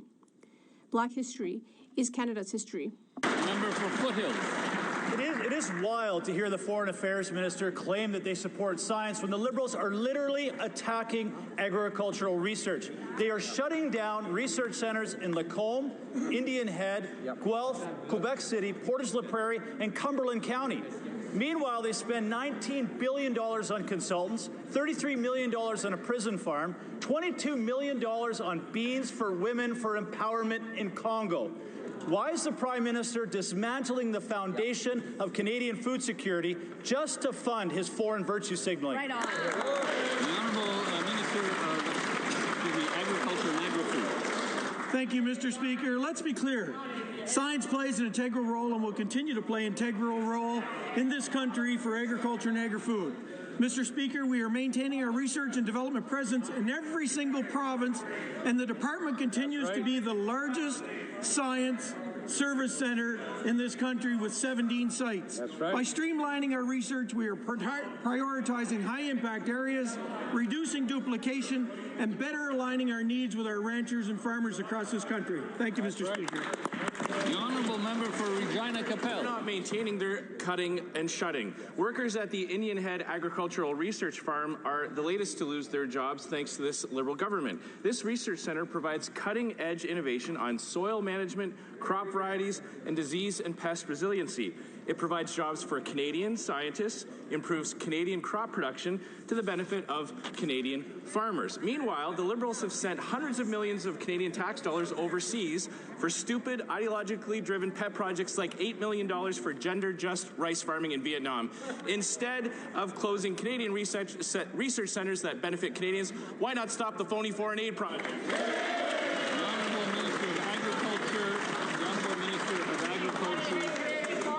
Thank you, Mr. Speaker. Mr. Speaker, I'm not sure if that member's memory serves him correct, but I'll go back to 2011 and 2012.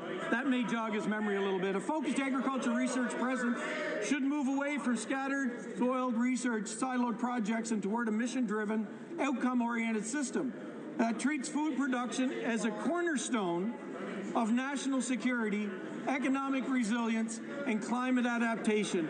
This is what we're hearing from our stakeholders. We're going to move agriculture forward, and we're going to make science and research a big part of it. Thank you, Mr. Speaker. Honourable member for Ponoka Dinsbury. Mr. Speaker, the Liberals have repeatedly told Canadians to trust the science, but now they're firing the very scientists who help feed Canadians. The government is shutting down 7 agriculture research centres across Canada, including the storied one in Lacombe. Meanwhile, the Liberals will waste $742 million on a gun grab that police say will do nothing. $742 million would keep the Lacombe Research Station open for 40 years. Wow. With 2.2 million Canadians lining up at the food bank every month, why is this government so hell-bent on wasting cash on programs that experts say will not work and killing the programs that the experts say will? Yeah. The Honourable Minister of Agriculture and Agri-Food. Mr. Speaker, from talking to stakeholders across this country, we have a real opportunity to even advance our research, and we'll continue to do that.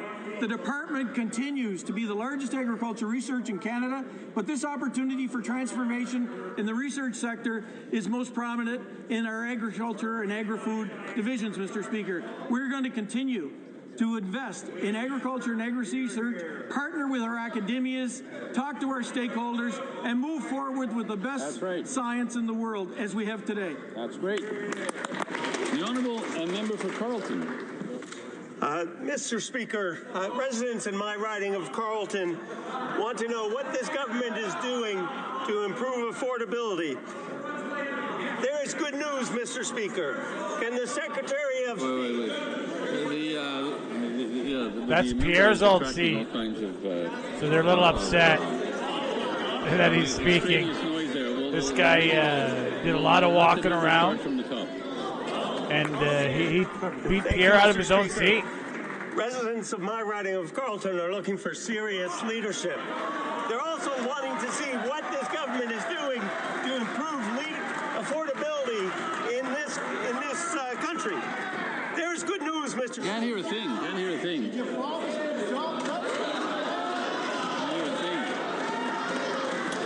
We wanted to get out of here early today. Okay, we'll give it. We'll try again. We're making progress. The Honourable member for Carleton from the top, please. Mr. Speaker, thank you. This is why Conservatives keep losing. Residents in Carleton want to know what this government is doing to improve the affordability of food. There is good news, Mr. Speaker. Can the Secretary of State for CRA and financial institutions please inform this House of important measures the government is taking to improve affordability for Canadians? The Secretary of State for Financial Institutions. Mr. Speaker, it's so nice to finally see real representation in Carleton. Conservative slogans don't feed families. That's why we cut taxes for 22 million Canadians. We cut the consumer carbon tax, and last week we announced a groceries and essentials benefit that will put up to $1,900 in the pockets of working families. It's time for that party, that leader, to stop the rhetoric, stop the slogans, and join us to build Canada strong. Thank you.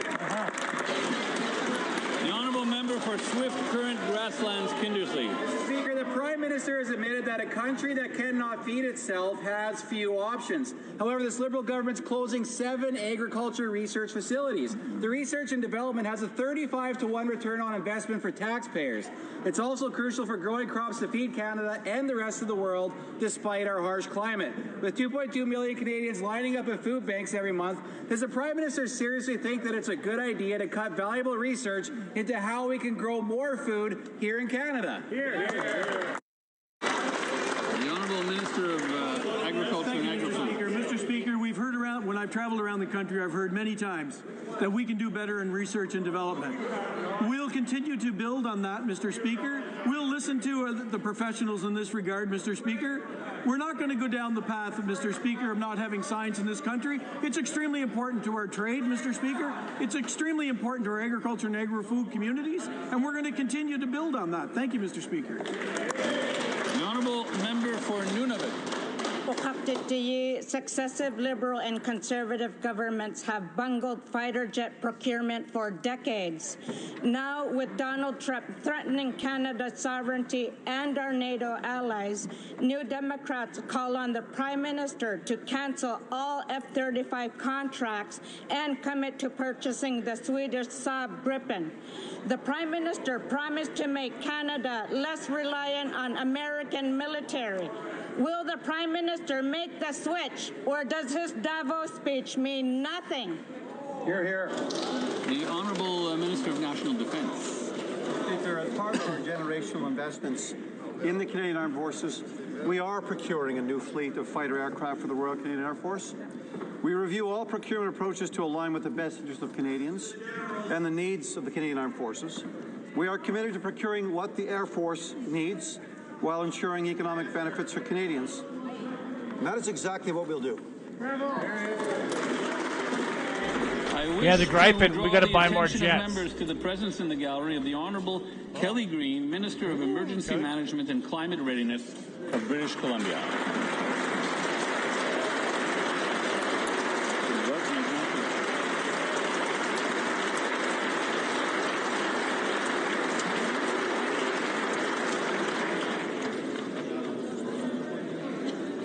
It being 3:14, the House will now proceed to the taking of the deferred recorded division on the motion of Mr.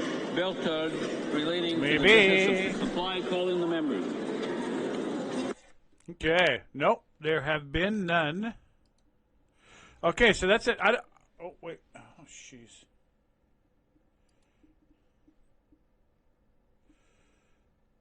Okay.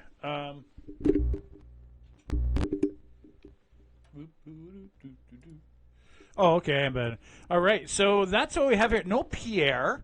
No Carney. I don't understand. Do you understand? Oh, what's going on with that? I don't get why we don't have a Carney, and I don't get why we don't have Pierre, especially. Like, this is Pierre's power hour, right? This is when he does his best stuff, best work. Oh, God. All right. I think you're getting Michelle Princess. It's okay. It's just a political channel. I think a lot of people eat junk food. I know I ate a lot of junk food. I stopped. Coffee. I'm trying to get off coffee. Would you try to get off coffee? Ooh, that's a tough one. Especially when I really got off for a while, and then I didn't really see, But it's my only place I eat sugar. Like, I can do without cakes. I can do without chocolate bars and all that stuff. I'm fine with that. But I do like honey in my coffee. So if I want to eliminate sugar, I have to eliminate coffee because I drink a black, but then I'll have another one and it'll be with sugar. So that's my thing. Pierre was looking exhausted. Pierre wasn't in today, Rock Girl does. Maybe, yesterday you mean. Yeah. Yesterday, that's possible. That's most possible that he's just been tired. Maybe he had a hard weekend. He partied. He partied like it was like he won the leadership, right? They didn't mention this scrapping of the EV mandate. It looks like they're going to be bringing in China vehicles, and China, I just heard this yesterday. I don't know how much true it was from Lutnick, so I don't know if it's true. But he's saying that what's happening in Europe is they're dumping vehicles, Chinese overproduced, because they have over 200 companies, EV companies, and they're like decent sized companies. So over 200 in the country, and they're all competing against each other, and they over capacity, they overbuilt.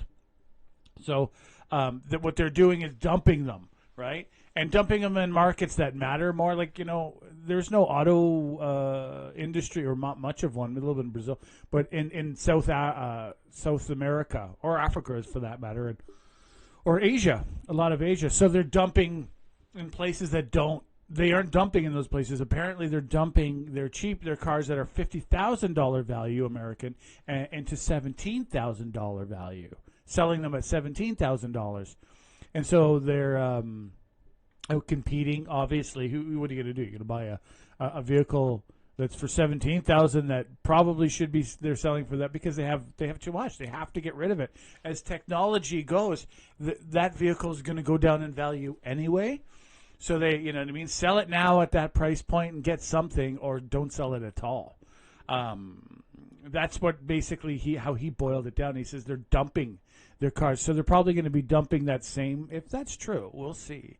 We'll be getting like super discounted BYD is like their biggest company in China. But they have, like I said, 200. So they most likely will be selling cars in Canada that are way cheaper than our other cars, and they'll be a really good value, and thus hurting our car industry in the process. Because people are like, well, look at this vehicle, it's $17,000. Look at what I can get for $17 compared to $50 or $70 or $80. You know what I mean? Whereas it's really kind of inflation. I don't know 100% about that. That's just kind of this is the last 8 months, 9 months this has been happening.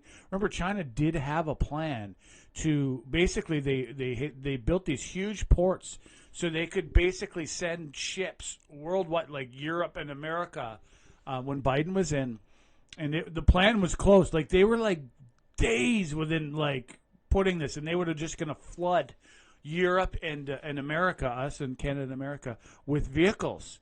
And basically, it would have just destroyed, and then sell them at a very low price point, possibly. And then, because they did that actual tactic before with, I know this happened with brake parts.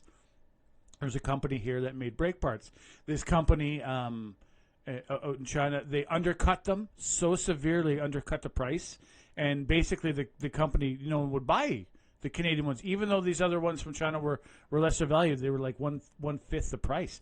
So when the company closed, the factory here closed that was supplying these aftermarket brake parts, they raised the price back up as soon as factory closed, because they know when you close a factory in Canada, right, it's going to take you 10 years to get it open. The permits, and all they have to do is manipulate and bribe some of the locals. Like we have this. This is the biggest problem. I know this in Canada. I was in the military, and there were gang members, and like these are big gangs. I'm not going to say it.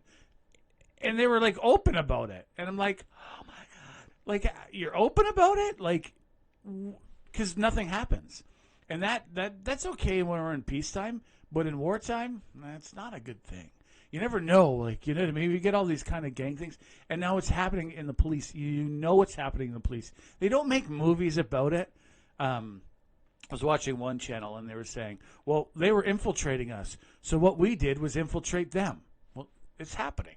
And we're not doing anything, but you don't hear about a cop getting, chefed out because he was talking with this. No, they don't. So commingled, I believe, in our country, and it's raised our crime. Remember the States, they're at 19, I don't know if the numbers are true, but this is what they're all saying. The lowest levels of crime, except auto crime, since 1900. Well, what the big part of that is they're putting military members on the street. Gangs aren't stupid. They don't go out on the streets and do their stuff when there's military people out there. The military guys, a lot of them, majority of them, don't really care for that. They're in a gang. It's called the military, right? And so gangs are smart. It's only the lone idiot running around doing stupidity things that's going to do, you know what I mean, do these crimes. The smarter ones, the wise criminals, right, which is organized, you don't get into a gang because you're the biggest idiot in the bunch, right? And so they basically have toned down to such a level that it's like 125 years. Like, I can't believe it. I almost don't believe it. But that's like, no reporter has been disputing it when they hear him say it. It's a big deal. But in Canada here, I don't know who.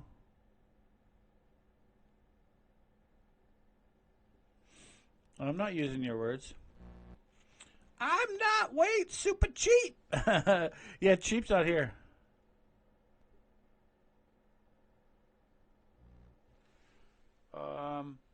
So if Pierre was exhausted, I'm exhausted. Oh, you're exhausted. You need that for your body. Yeah. Okay. What I read today, it's older than Greek. I don't want to get into that. What civilization, but it's very old. And it was body and mind are bound together through love. Like, basically, they're saying without love, you end up dying. Like, that was kind of the essence. What I took out of it, I don't know.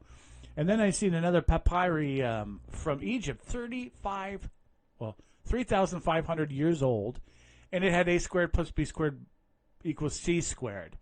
Pythagoras, remember, he's like about 1,000 years after this papyri, about 900 actually. About 900 years after this papyri from Egypt was made. So you know what I mean? Like, yeah, there's a lot of that goes on. Talk about plagiarism. We accredit things to the wrong people. And I'll tell you one thing. Michelle, you seem to be having a little struggles. Try exercising 3 times a day. Just no weight. Or doing 3 times a week to start is the best. Because you'll be mindful of being overly sore. Being sore is okay. But if you continually, day after day, are over sore, you overwork it. The Russian gymnast method was to overwork. And then when they went on vacation, it was okay because their body could finally catch up, could heal. So that was their policy. But it's very dangerous to do that, you know what I mean, to be always on the edge. So I say, 3 times a day, do 8 exercises. Find 8 exercises that you can do with 0 weight. I'm going to pick up the picture for you. Find these things that you can do 3 times a day. 3 times a week, 8 exercises, and do 55 reps. It's so simple. 3, 8, 55, 0, 20, 45. Start with 0, and listen. You do 55 reps of this, you're going to feel the burn. You don't need the weight. You don't. It helps, but it'll make you slender, right? If the 20 pounds will help build the muscle fibers and help you grow more muscle fibers, and it'll give you that tone. 45 is more for, whatever. Bodybuilding is what it's for. It's for bodybuilding. And that's just the beginning. That's not, if you want to be a bodybuilder, there's a whole, there's one guy who's like, what the hell? That's just to get people, you do this to get in really good, strong shape. And then once you get there, there's a whole world of things to do to get in better. And I think if once you start with this program, you do it once a day after a while, 3, 8, 55, 0, 20, 45. After you do that, you'll want to go to the gym and you'll be into health. Health will be a part of you. It'll be just synonymous with your life. And then you'll want to go to the gym and buy equipment and all this other wonderful things about, about exercising, keeping fit. It kind of becomes a little bit addicting because every time you do this exercise, I try to do it 3 times a day. I don't always. I'm at it. I'm doing it. Yeah, that's fine. You can walk all you like. It's something, walking doesn't give you the same endorphins. And this is about endorphin. It gives you a little bit of a dopamine hit. It gives you you do this, it gives you walking doesn't give you a dopamine hit. It does calm your mind. It does. There's no doubt walking is one of the best things. Here we go. This is the program, my program that I've been working on, and I think it's the best. So 3 times a week, but then 3 times a day to be Superman. 8 exercises, and that's simple. You start you know what I mean? You like your upper body all the way to your calves, you know. And so there's 8 exercises. You figure that out yourself. And then whatever ones you like, and you do 55 reps. It'll take you 2 minutes to do it. 2 minutes. You don't got to go anywhere. You do it. You can do it in your office. You don't have to. I do weight, so I take off, under my clothes. But doing that is just the beginning of bringing your health. I'll tell you, I thought I was fairly. I got a little bit of excess, but the amount of clarity and anxiety, I can take way more stuff, just because I'm starting to do this exercising and walking and all these other. No, they're not the same. Walking does stuff, and walking is really good for you. It gets the flow going through you. But doing physical exercises of a gym type exercises, you just do this. Do that 55 times. You'll feel the burn. I don't care who you are. From a bodybuilder to a 70-year-old lady who hasn't exercises, both will feel whoa, that's like the burn. Even the bodybuilder will. I know they will. It's amazing. And then you progress as you want to. But just to do the 0 is, and like I said, if you do it with 0, you can take you 2 minutes. It's 2 minutes in the day. For your health, for your anxiety, it's an amazing thing. And like I said, then from there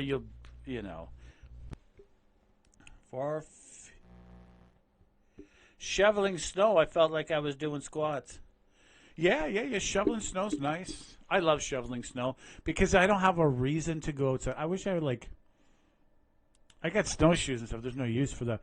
But I want to buy, if I ever can afford them again, it'll be some cross-country skiing. I went out cross-country skiing only once in my life, and I went out with this family, and I'll tell you, it was it was probably one, very few moments in my life, it was perfect peace, and it was great. It was a good family, they were a good family unit, too.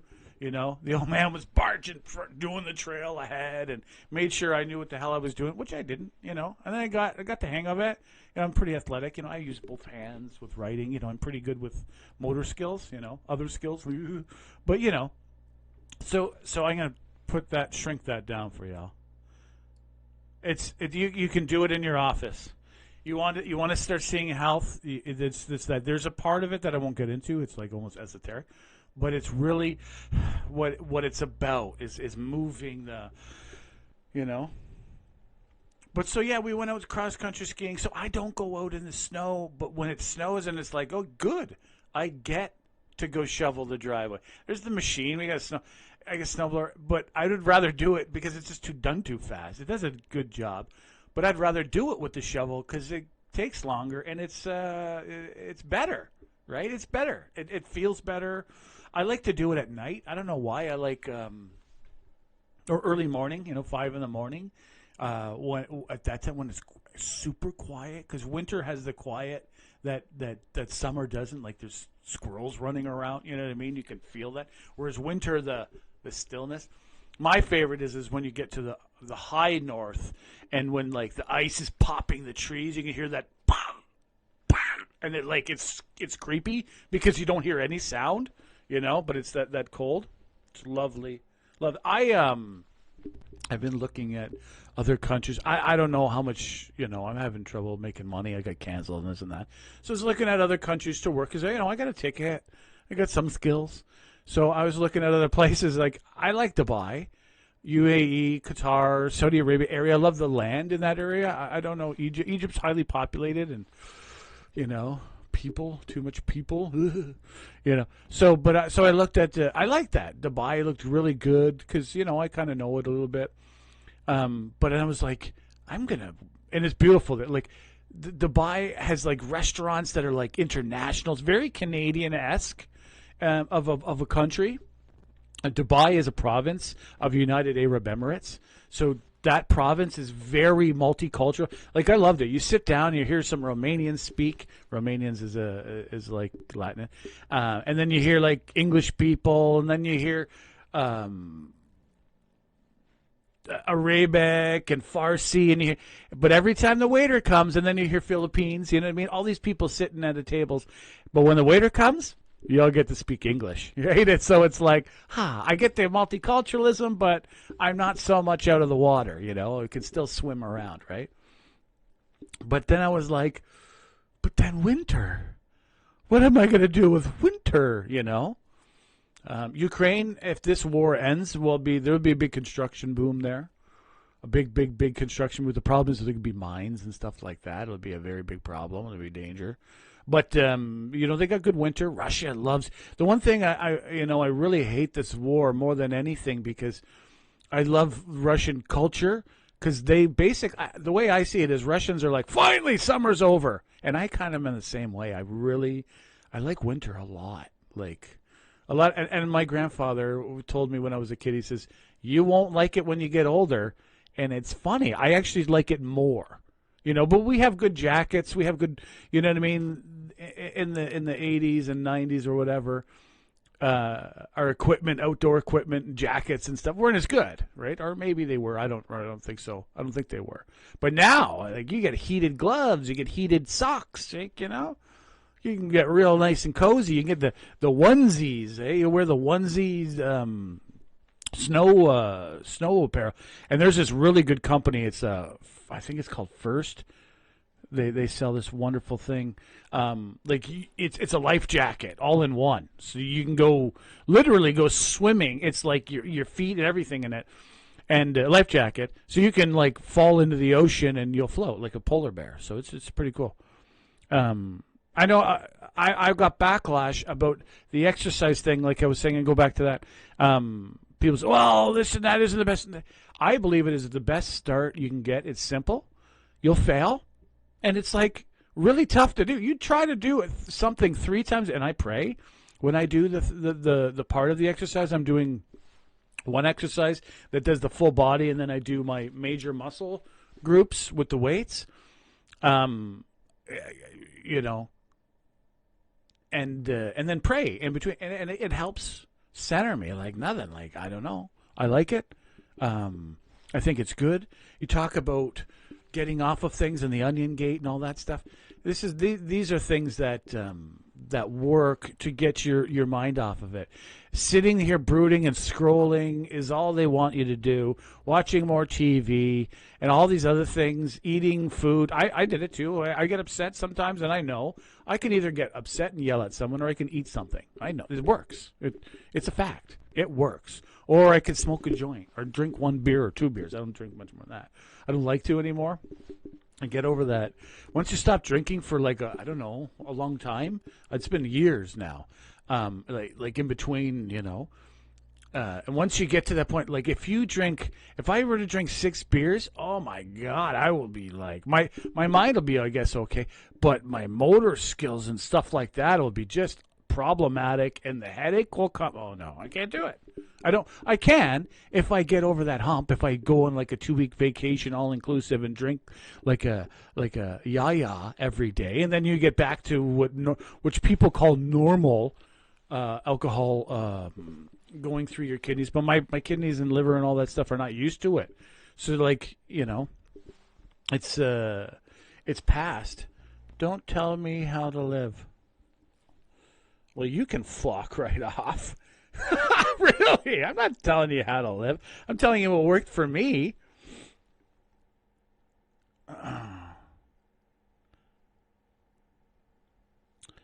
Beer would KO me. I can't drink. Yeah, that's good. Good for you. Yeah, I don't really anymore. I can. I just don't. I don't like it anymore. I'm like, it's actually a growing trend. All of North America is going down with drink. No, it's less of a thing.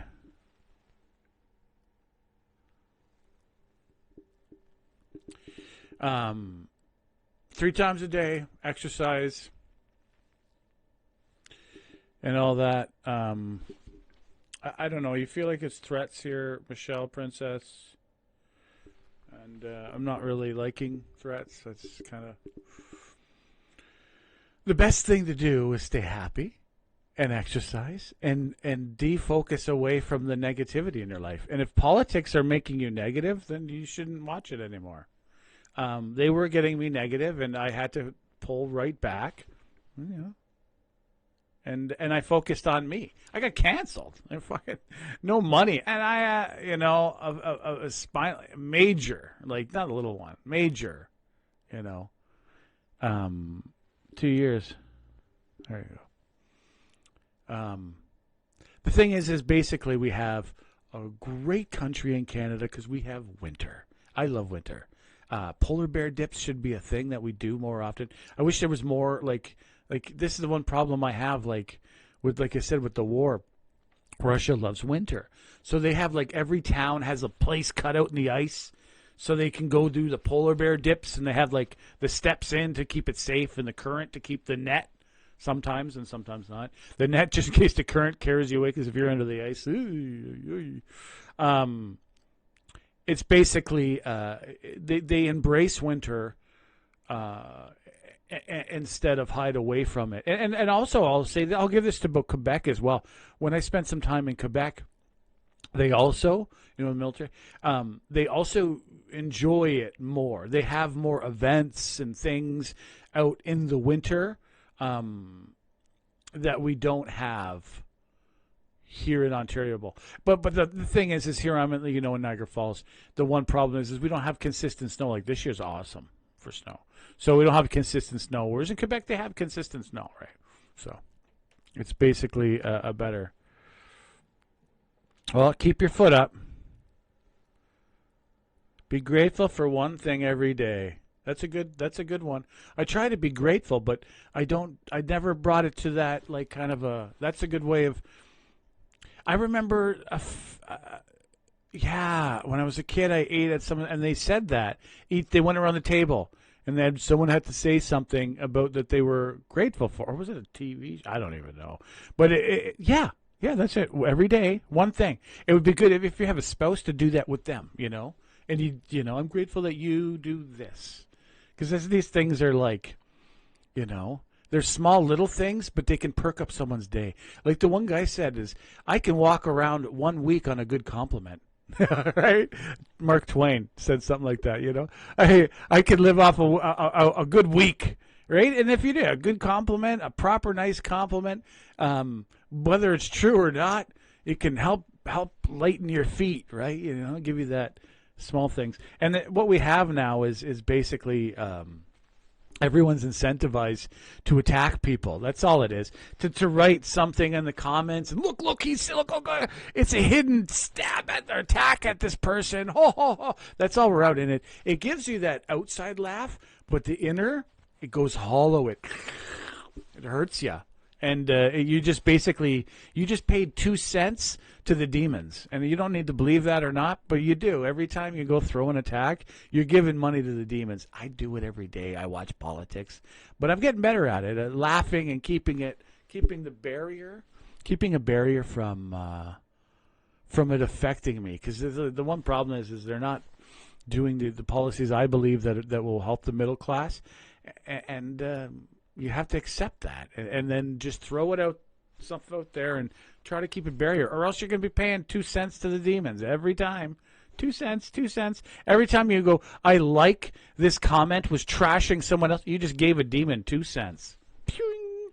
You made him money. I know this with my channel. As soon as I start doing, I hope your foot heals. As soon as I started toning down against. Because when Trudeau was out, right, it was even before then, but really, when Trudeau was gone, I was like, well, you know what I mean? It's a reset. I'm going to give this new liberal, new people, all these politicians a chance before I, and you don't get the numbers. If I read, he's a complete moron, Carney's the moron, I get more people click on it. And it's because our androgynous zone, I believe, has been worked so much that people are like, yeah, I'm gonna get a hit. I'm gonna get a dopamine hit because people will know, right? Even subconsciously, they're aware that they're gonna get a dopamine hit if they click on that.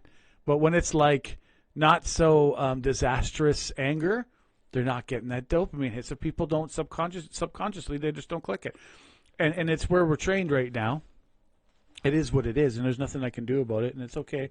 Radical acceptance. We are very fortunate. Yeah, we are. We kind of are.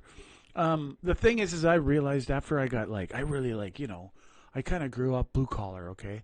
So I kind of had everything I need in this country. I made good money, I made good money. I got out of the military. I made decent money. Everything was good. Bought what I wanted and stuff like that. Took my vacations every year. And then then I got the bug, the political bug, which was, I wish I almost, wishing is silly. I got into this again, and it's been disastrously like that lovely song from Metric, starving artist, like starving. But I feel I'm doing anyway. And then when I got canceled, and it's like I wasn't making good money. Some months were good, some months were decent months, but then months after months. Remember, this is politics. They take 3 months off for the summer. They take a month off for Christmas. You know what I mean? And when you're covering Parliament, that's like 4 months, And so anyway, not making, but then when the cancellation, not like being poor, it was like, I found new hobbies. I did the writing with my other hand. I always could write with my right hand, but not to the level now. I don't even know which hand. When you ask me what hand did you write that, I got to think about. They don't even need to think about it anymore. I think my left hand is still faster than my right, but my right is definitely better. I think my right is now, because I've been focusing on it, it's clearer. But we don't need to print much.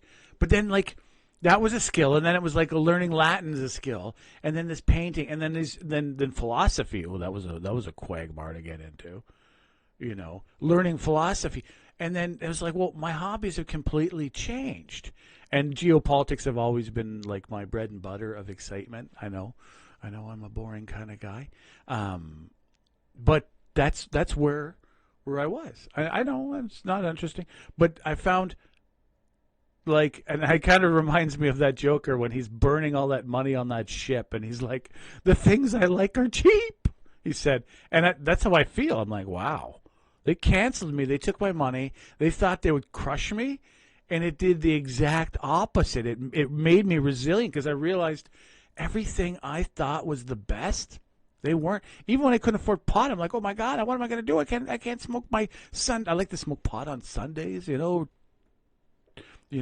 royalty and relax, And then when it's legal, once pot came legal, I realized I'm not a criminal, nothing even close to one. I don't want anything to do with criminal, It's everything I want. But so when I couldn't afford that, it was like, what am I going to do? My mind got clear, and I'm doing better research. I'm actually I researched some stuff like medieval stuff that I never would have understood the way to the level I do now. It's just amazing. So it's like, if everything, and for you also, ma'am, Michelle, the things that get taken away, remember, there's other things that can replace it. This is the one thing I believe. This is my biggest saying about when I want Jesus, and Jesus, of course, big time under Christianity. And after a cancellation, maybe before, but God is a hedonist.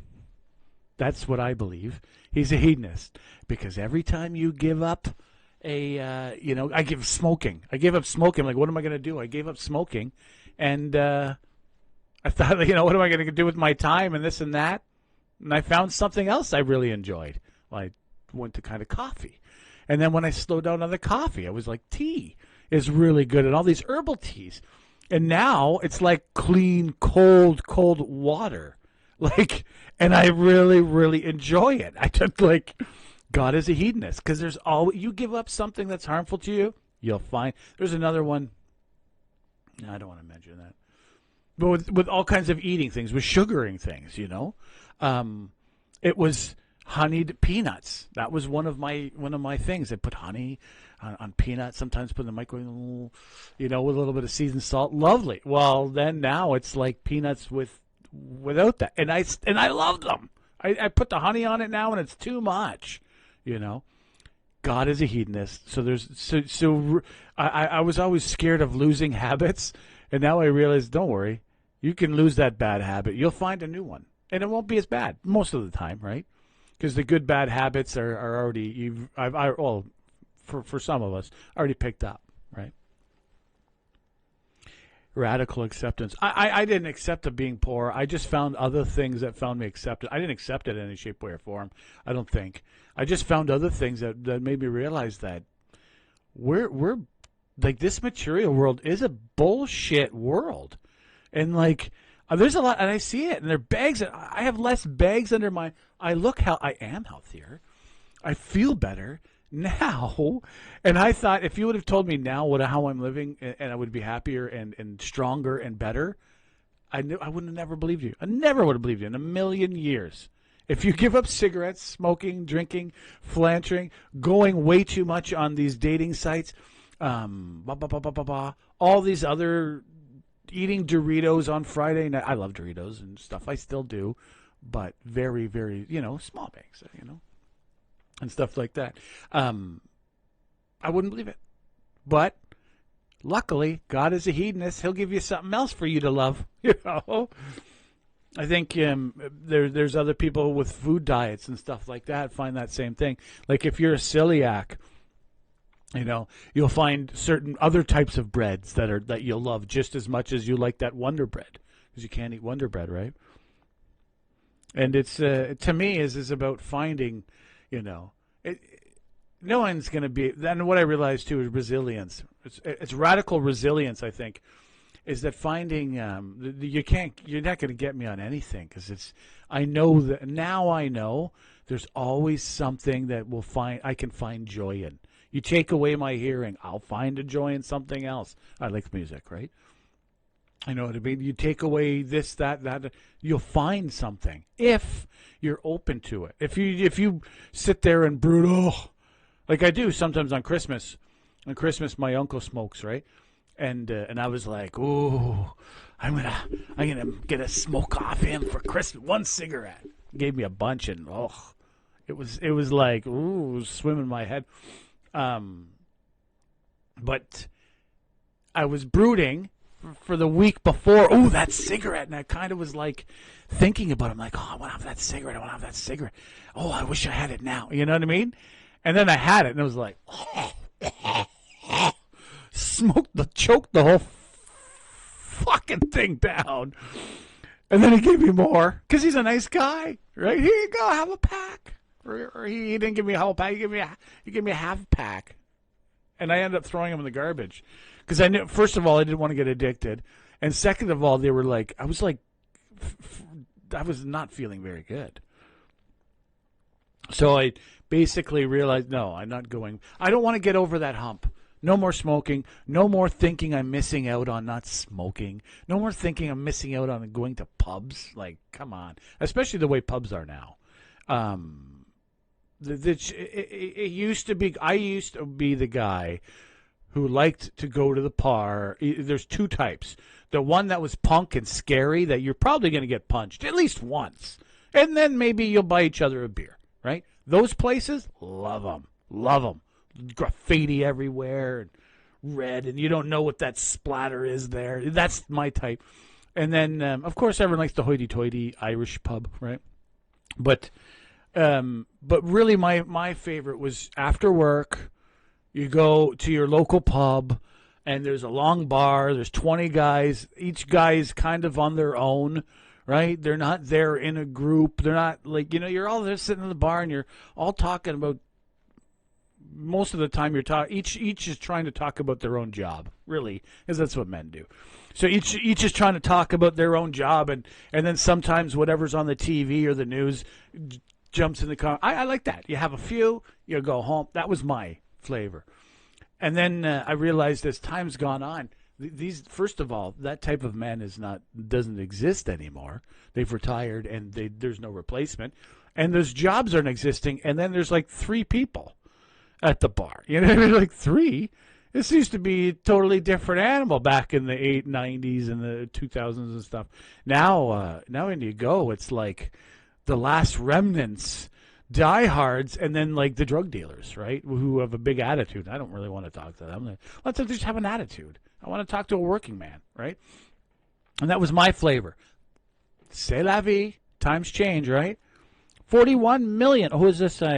Justice and Fame. Oh, I don't want that. But 41 million and more for halal beef. I don't know. Halal beef is more? Halal. It's just blessed. That's all it is. It's been blessed. I think maybe it's cut in certain ways. I think the reason the beef is going to go up because of that wonderful deal we just made with China. It's called supply and demand. So we're going to be able to sell to China. China can't grow beef. They don't have the land. Well, maybe they can, but not to the level that we can. And if we need to expand our beef, our price of land in this country is so high. Only corporations are going into it. So you're not going to get the lower small companies into the market. Very seldom. It's basically, when you have overpriced farmland, you have overpriced beef. And when you sell your beef to a higher price market, because China will pay more because they can't grow this stuff there, you're going to sell it to them. Because why is this company guy going to sell? So our beef, I expect it to go up this year. Our car companies, I don't know. They must be very upset with this 50,000 cars going up to, I think, 100,000 cars maybe. Don't quote me on that. Not a good thing. True Carney himself said this, and this will be on our taxes. Oh, they're putting 41 million to. Well, there's a lot of Muslim people, and they don't. I know went to go to Shoppers Drug Mart, and I saw it there first, which is odd. They had a little grocery section right in there, and it was halal meat. It tasted the same. It's just blessed. They got a bunch of people blessing it. It's not really much different, right? It's not like kosher is much more different, I believe. It's not kosher. I remember first time I heard, I'm like, what? What do you mean it's not kosher?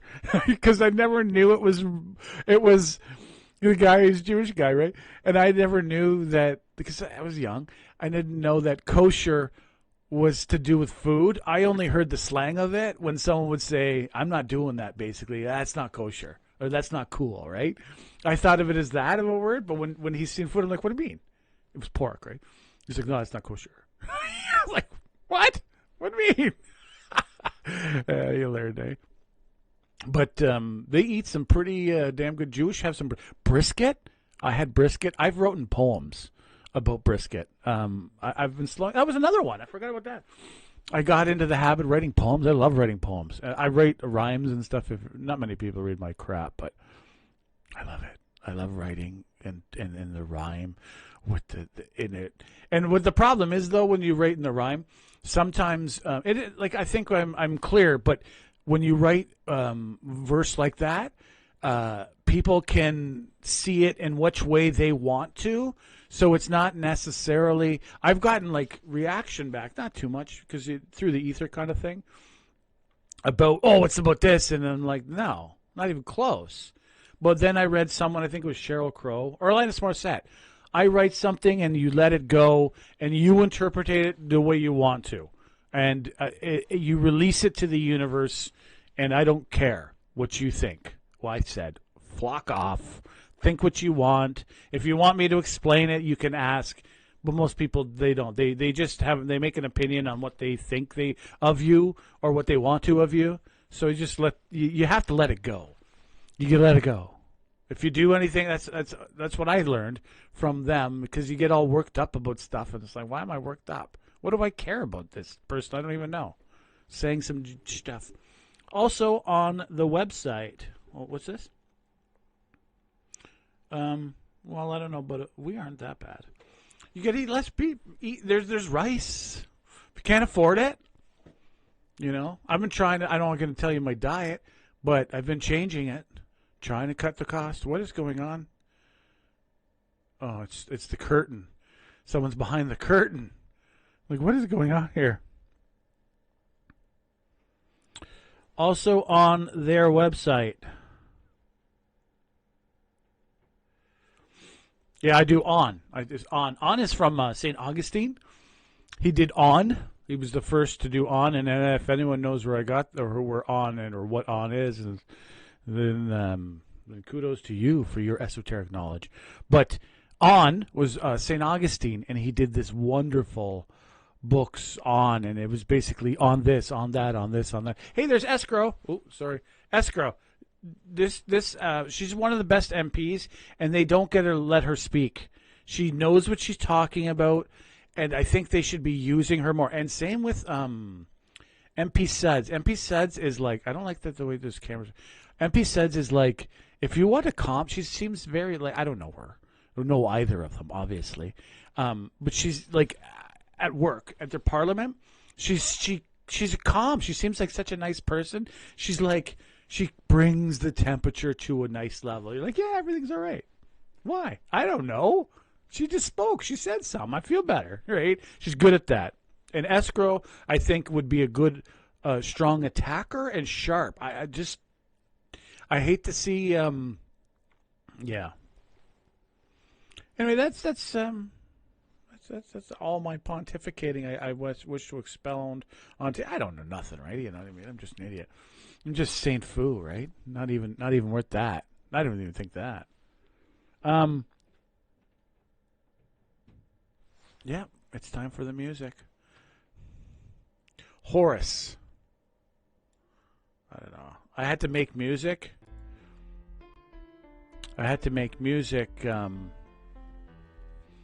Because I was getting copyright. Now I can buy it and stuff like that, but there we go. Thanks for watching. Like, subscribe, comment, and have a good day.